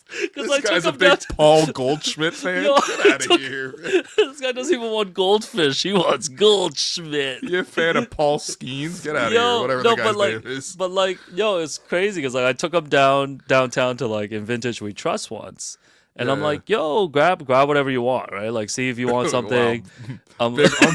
Big Unk in the building, man. You can have whatever you like. Unk was doing it, man. And then Josh from Vintage was like, yo, like, what's your favorite team? He's like the Diamondbacks. And Josh is like, yo, I ain't got nothing for you, bro. Oh, he don't got a Randy Johnson back there? Yo, and then I was like, oh, you want any Raptors stuff, right? I'm like, yo, grab even a Raptors like trading card, whatever. And then he's like, no, I like the Pistons. So I bought up this like old ass like Pistons game program or something. Who's on the cover? Lindsey Hunter? Yo, Josh and I were so confused. I'm like, this is the most like Chat GPT random group of favorite teams, man. There's not even a theme. Like it's not even like the color or something. No, like it's so weird. No, this is like when I hate when kids are like real. There's like a little like 12. I think like 12 to 15, there's like a real like confusing age for a lot of kids. Yeah. And sometimes they'll try to like separate themselves by differentiating. Yeah, you got to be a little different type, right? No, like, so I remember there were like kids back in my like middle school and high school who were like, yo, my favorite band, it's the Beatles. And I'm like, you better listen to G Unit with the rest of us, buddy. Get the fuck out of here. I like John Lennon, man. You better like the game. The only young buck they knew was Paul McCartney, man. That's like, crazy, man. No, there was like a real thing. They're like, oh, I'm better than you because I listen to the Beatles instead of Eminem. And I'm like, okay. Yo, that's crazy. No, but I think the older one's just like not that into sports. Like he doesn't really squat up like that. He's in the Pokemon phase. But dog, I was able to bring the younger one to Game 2 against the Yankees when they went up 11-0, and that's like a great core memory for him. Dude, you know, but that's gonna knock the Arizona Diamondbacks right out of there, man. Yeah. I think he's locked in with the Jays now. Yeah, I don't know. That's my. I mean, not to like complain about like whatever. We know ticket prices are crazy. No, but like I wish I could. I wish I could just snap my fingers and buy 2 tickets and like bring my nephew on Friday. You know what I mean? Yeah. Like I wish prices weren't like that insane. Like I would have brought my nephew to every game, man. He would have loved it. No, man. I mean, the whole point of life is to like, you know, share and open doors for other people. Yo, life's like, about experiences. These are your kids. These are basically your kids, man. No, they're your kids that you don't have to take care of. No, but it's like he almost came with me to the 18-inning watch party.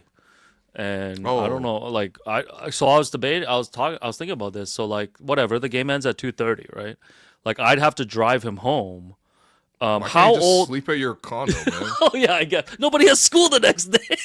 Drive him to school in the morning, man. Oh yeah, true. You know what? I didn't even think about that because every time they sleep over, they're so annoying. This guy got zero parental instincts. Yeah, no, honestly. Yo, you know what? It didn't even cross my mind that he could sleep over. I was like, his nephew's home at 3 a.m. I was like, how do I get his ass back to North York, man? Yo, put him in an Uber. No. So that was my question for you. I wouldn't have done that because that's irresponsible. At what age is it cool to put like? I said 18.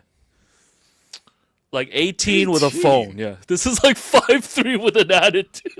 18 with a phone. 18 with a phone. Okay, with I'm not putting him in an Uber by himself to go back to North York if he's 15.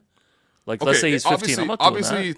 The 3 a.m., the 2:30 a.m. element is a curveball in this situation. Yeah, but if it's like 2:30 no, it's a savage splitter. Yeah, it's you got it. Yeah, but if it's 2:30 in the afternoon. Yeah. I think like it depending on again like the maturity level of the kid, but just on average, It's I not wouldn't even even that, trust you like don't- a you don't 12 trust or it, 13-year-old. I put him in the Uber with the phone, man. Like, come on. I have a unnamed friend, who got pickpocketed yesterday at the Jay's watch party. Someone stole her phone. That wasn't me.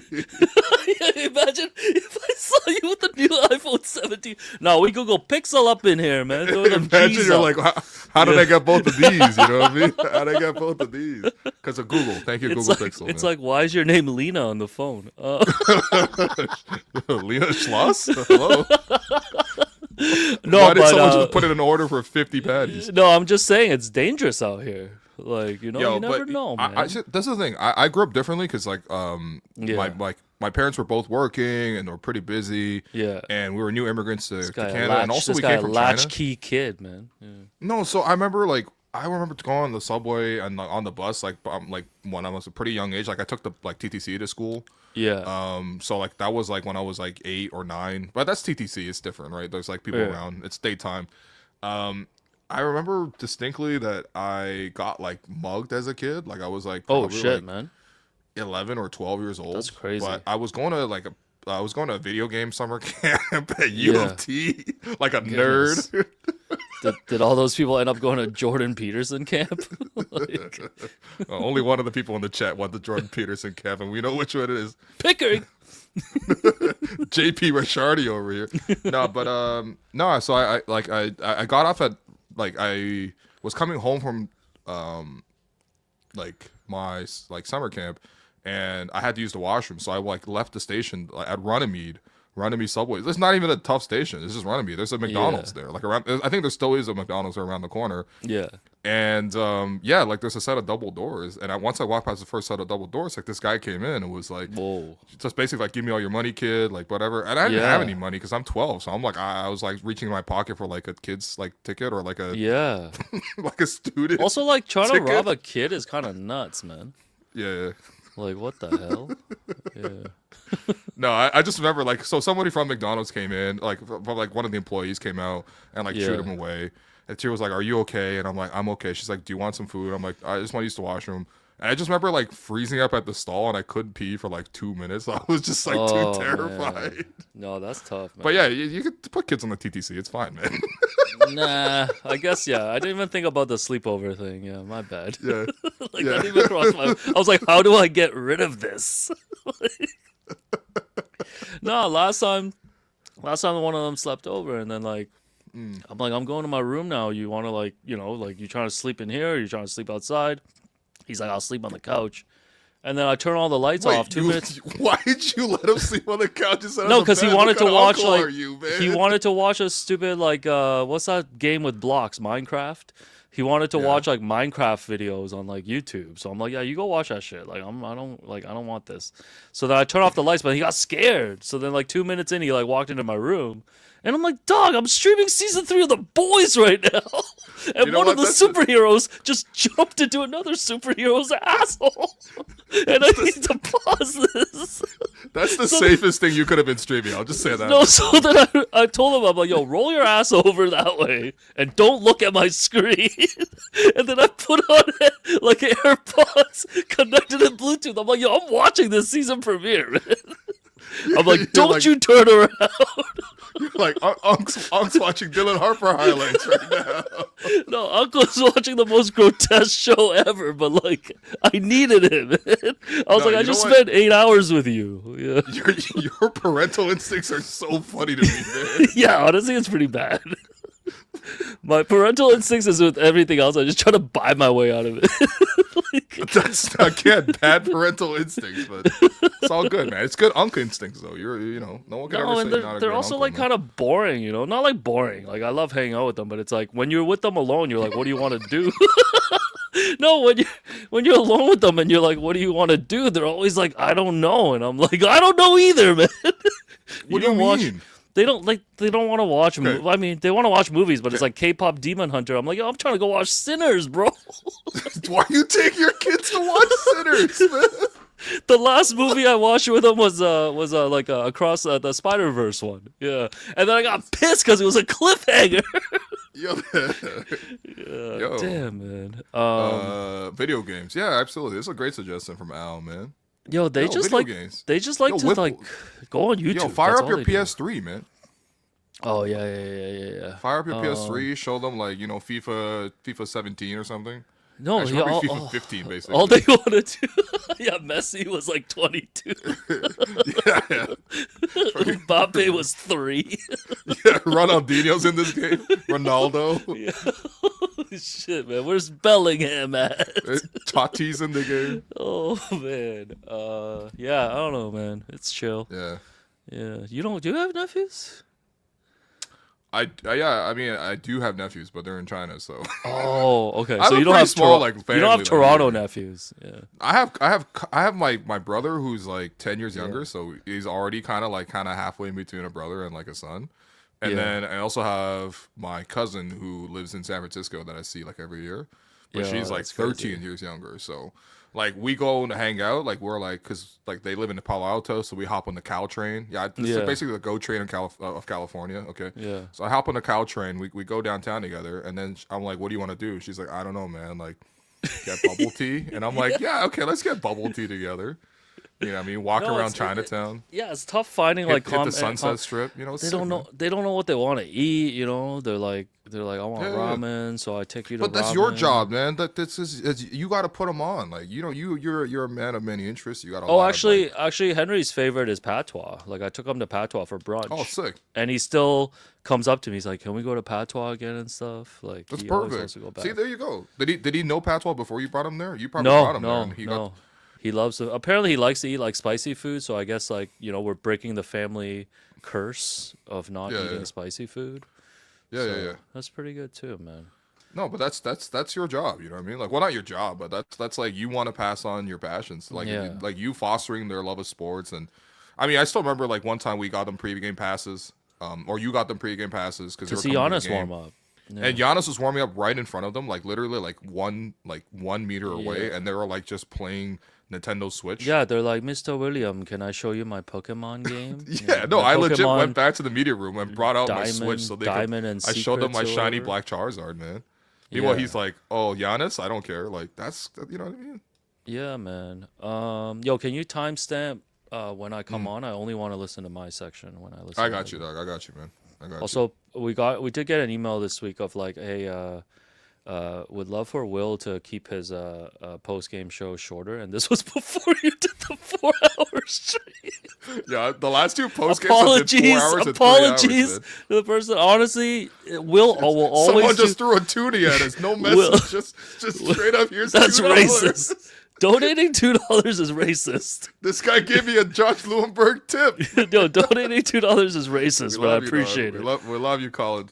But Will always does the game first, and then you can just drop off. Dog, you could just drop. But we are working on just like the length and stuff like that. But the Jays have just had us like going off the rails and stuff. Yo, impromptu react pod or banter pod time. Yeah, now what we got Rome? Jay up. Yo, Jay, pull up all the Subway takes. Let's go through all 543 of them. Sounds good, man. I'll go download now. Hey, are you guys keeping this going? I need a 5-minute break to go pee.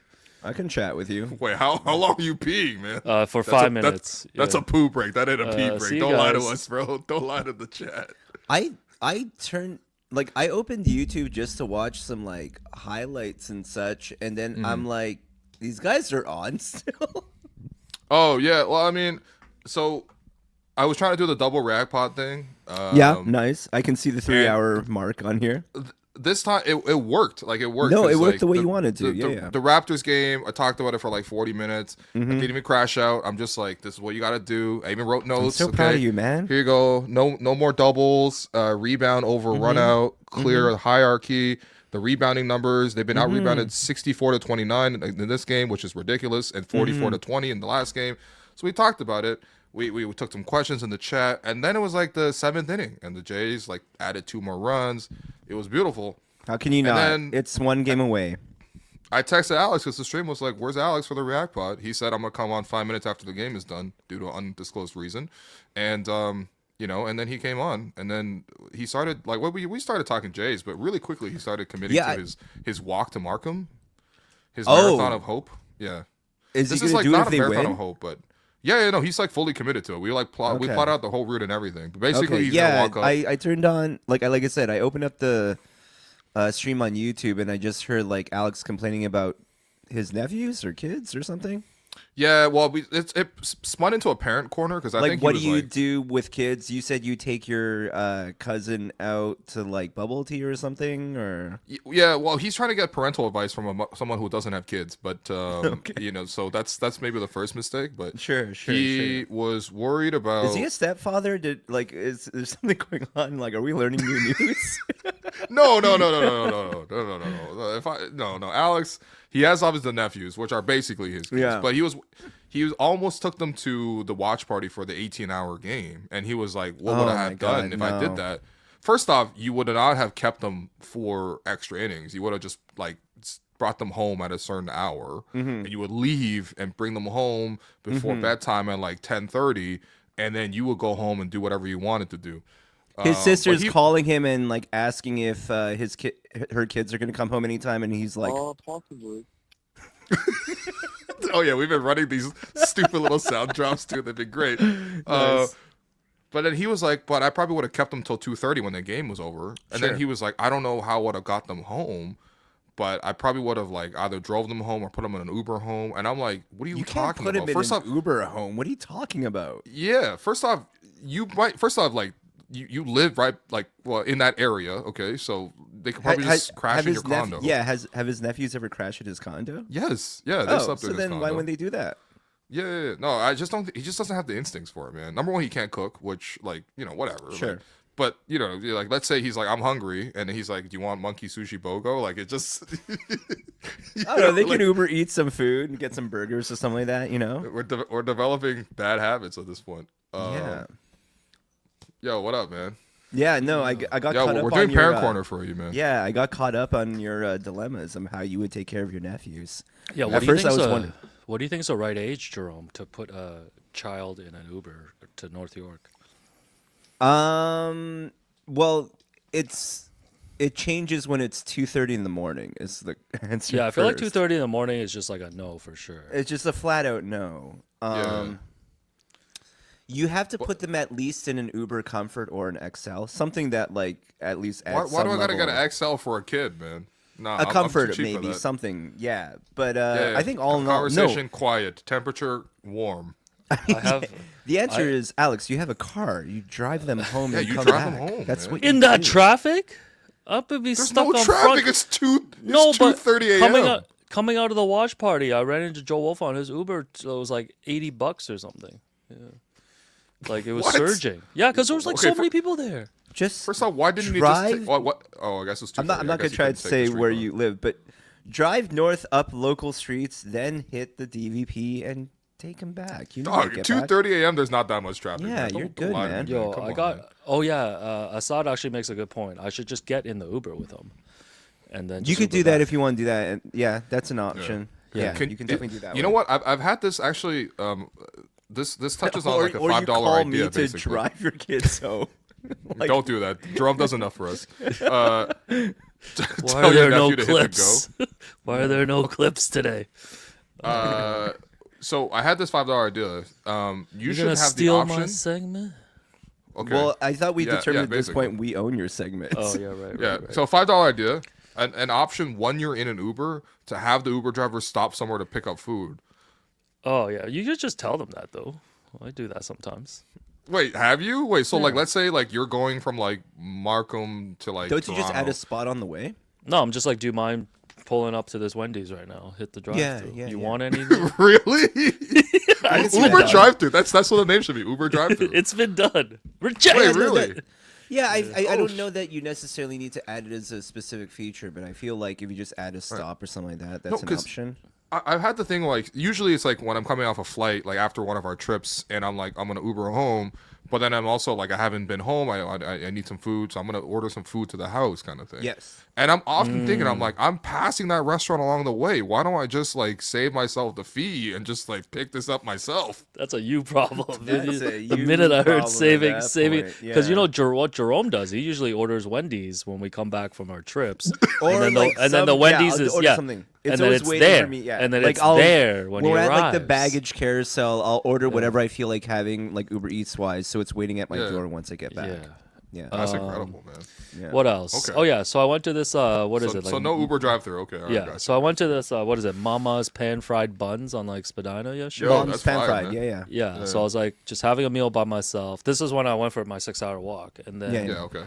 and then so I ordered some dumplings and I ordered some beef noodles. The beef noodles comes, and then for like 20 minutes, the dumplings don't come, and then she gives me the bill because she thinks I'm done eating, and then I was Yeah. like, oh, you can just cancel the dumplings, but then it became one of those like Chinese things where it's Oh, like no, that's no, a no, classic- no, no. no, but it's Well, like no, yeah, no, no, yeah, no, no, no, yeah. we'll get you the dumplings. I'm like no, no, no, no, no, I don't want them anymore. I don't want to Really? wait. And then she's like no, no, no, we'll take care of it. And then I had to wait another 30 minutes for those dumplings. Should she Wait, have? why should do she have dumplings take accept? 30 minutes? I don't know. Should she have accepted my request to just cancel it? She didn't accept my request. I think she should If accept it's your not request. being made It's their yet, fuck up, then not yeah, yours. you should. Yeah. You should honor the request. Yeah, Yeah. But I wasn't upset because I'm always Yeah. a great customer. But yeah. Yeah. But I'm guessing like what they do then is like you're like you haven't started my meal yet, and they're probably like, Right. Possibly.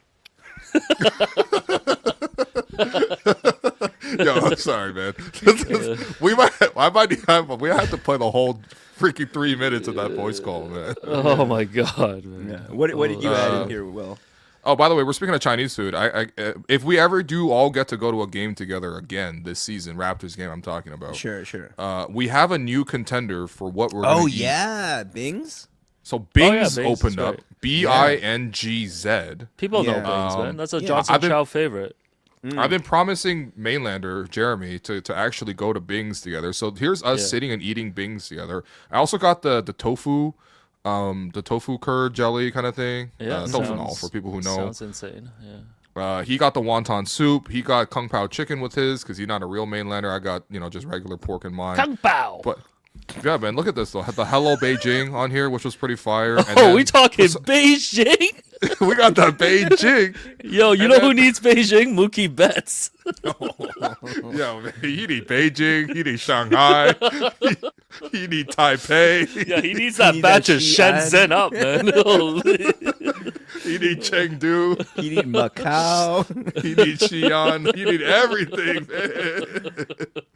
Oh, please, if the Jays lose the next two, this segment's going to be so funny. It's funny regardless. Please. No, he looked devastated, man.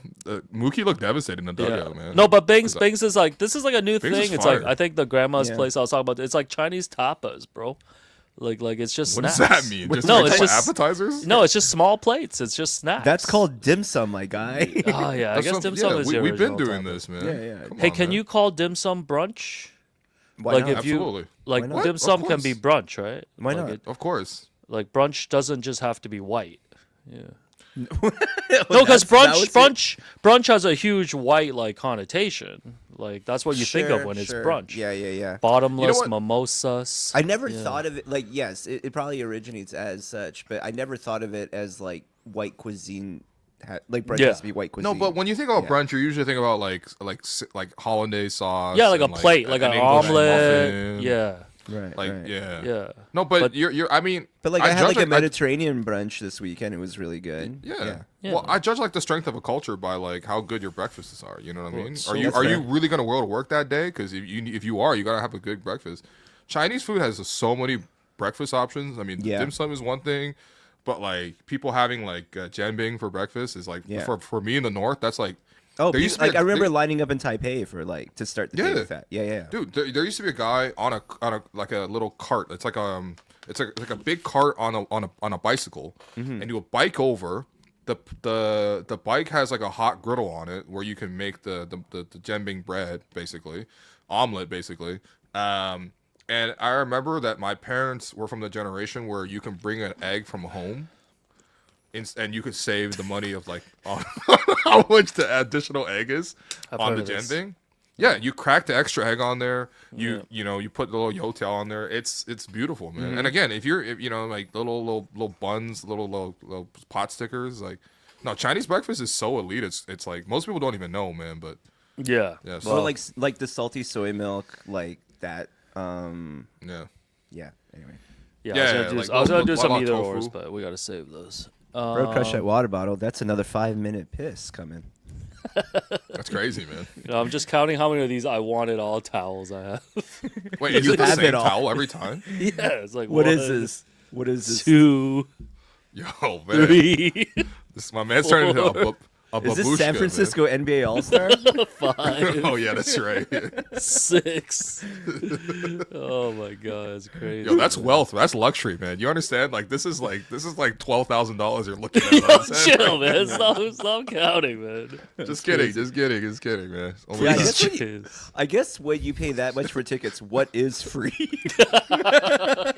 I'm sorry, man. I'm cracking up at this guy dropping fire. Yeah, dark yo, on come on, come on, my guy. We're Yo, that's past so that, funny, man.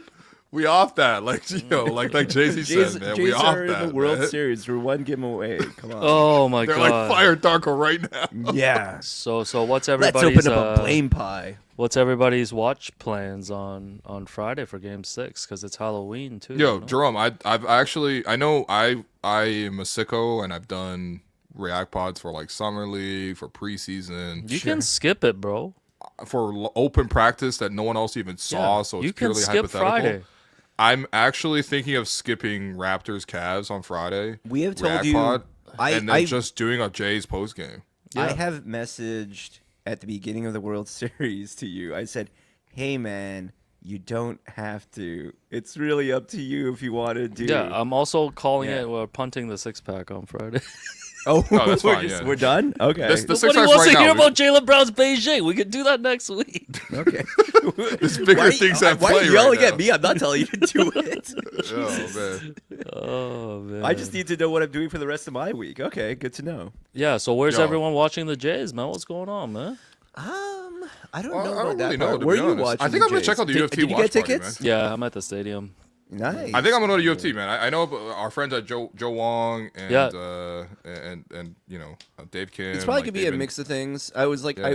I agreed with friends. I keep that promising I'm was gonna go. I think with I'm them. actually finally gonna go. Cause you have Halloween plans. Cause like you're dressing up and everything. Oh right, it is Halloween Well, too. Man. the Halloween that I'm dressing up for, that's like a Saturday like Halloween party. Oh, so potential game Oh, 7. potential game 7. Hopefully we don't get there. But I didn't make plans with friends to head to the village because they usually like do close the streets and everyone's like dressing up, and I think that's pretty fun. So we'll see how it That goes. was But fun. then those same friends I saw today, I was asked, they're like, "What are we gonna watch it at?" So Yeah. we're Well, gonna go. how are Yeah. how are you not gonna do it at this point? You know what I mean? Yeah, Like, yeah. all due respect to Halloween, but No, without all question. due respect to Halloween is so stupid. No, All I due got- respect to Halloween. Yeah, well, see, the fact that you're even saying that, Will, means you need to skip. Oh, Yeah, JR fine. said Pickering's having a watch party. What? You and who, man? Corey Joseph. You and who, man? What are you gonna do? Bump Tory Lane's pregame? Is JP doing a live book reading there? Yeah. It's at the rec center. But in fairness, I think in Pickering they do have a live appearance from. Shohei Ohtani. That's the Shohei that's gonna show up. Man. It's a no Shohei Ohtani. Yo, they need to do a cease and desist on those audio Yo, files. for sure. Like this is not good for the best player in baseball, so to speak. These 3 hours are about to get flagged on YouTube just because we're using these. Yeah. Oh my god, That's- man. That's fair, man. Yeah. Will there be any future wires to your friend? Possibly. Okay. Oh. Possibly. All right, yo, I gotta wake up at 11 tomorrow. I gotta go to the Score and go on Joe Cash's show. It's you know? 12:30. How much sleep do you need? No, Who says I'm he- sleeping?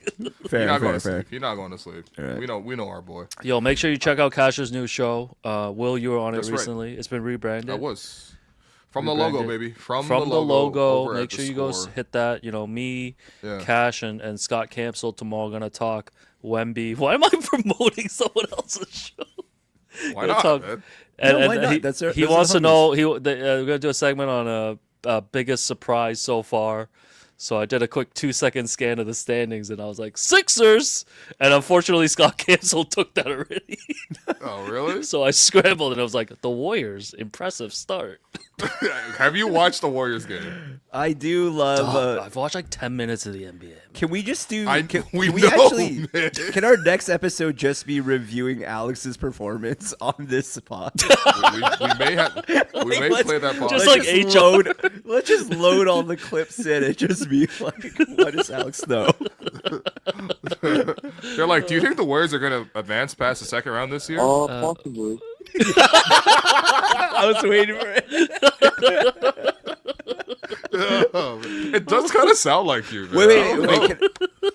Can Alex? Can we issue a challenge for you actually here to fit in 3 possiblies on their show tomorrow? Oh, yes. Yeah. Like at any Yes. point, just like if they're asking something. Yeah, you're like, and I'll say it in a slightly different voice. not too. quite, but yeah, No, just like a little bit. Yeah. Possibly. Like a week ago, we sent Will to ask Put a Doc little Rivers QP question. mayo on Yeah, that. yeah. Yeah, that's your challenge. Okay. A little and then let's Furiake? steal that clip and use it on HW. Exactly. Wait, are you allowed to steal a clip from someone else's show? Yeah. Are you That's saying- free are- game? That's literally all we do. Yeah. What are you talking about? Did you not remember the 6-pack that you canceled this week?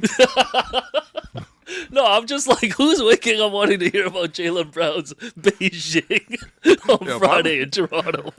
By the way, I'm looking at the soundboard and it's getting pretty elite, man. We got some pretty good ones. I had to clean up some of them, but yeah, no, there was. Jerome's the new Derek Brandejo, man.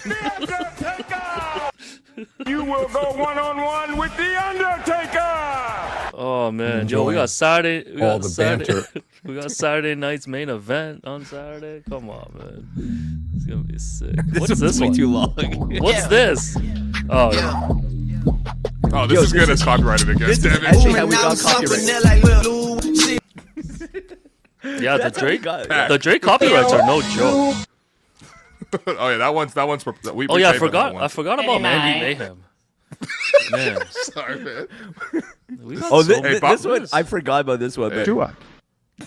what? What is that? it's Wait. Rick Carlos saying, Chua. Oh yeah, Remember, he was like always saying the worst players that were like big threats. yeah. He's like, man, wait till the Knicks use Tyler Kolek, man. That's gonna Yo, be when, crazy. when they use a chua, Chua. that was good. Anyways, Will's Yo, Will's gonna when he scrub hit- all IQ slander and then interview IQ next week, possibly. That's right. Emmanuel Oh, Quickly, yeah. my favorite player. I think they should give him the ball more and allow him to play more defense. So let's do it. "Yeah, what it's for." Wait, are we? Did we say what it's for and all that, or are we? Just Yeah, gonna yeah. save It's like that a for the Call team? of Duty, Yeah. little Call of Duty collab. Look, so, look, COD. Yeah. Yeah. All right. Okay. Uh, Yo, You're can not someone gonna let me make the a Call of PS5 his so I can duty on play the some team? I can play some COD.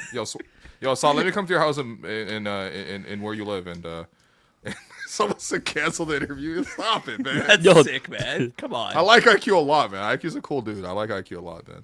yeah. Assad, I need to codcast. come to your house and play COD. So we need to figure that out. no one Anytime- wants that. Is crazy. The guy's like, nobody wants an IQ interview. We got Yo, to know let's from go. someone named Vegan Grass. Yo, listen, if you guys get HW to 25,000 subscribers by tomorrow, then we'll cancel the IQ interview. How Hey about that? guys, we passed 11K though Yeah, today. guys, Yeah, keep that's right. subscribing. Hell Keep yeah. subscribing, man. Sweet. Let's get to 12, man. Let's get to 12. Yo, man. keep Let's get up subscribing, there. man. Keep We've been subscribing. working. All right. All right. I'm officially tired, but thanks you guys for popping on. Thanks everybody in the chat. Everyone who sent money, everyone who sent good vibes. The Jays win Game 5. The Raptors lose Game 5. Different levels to this. See you guys.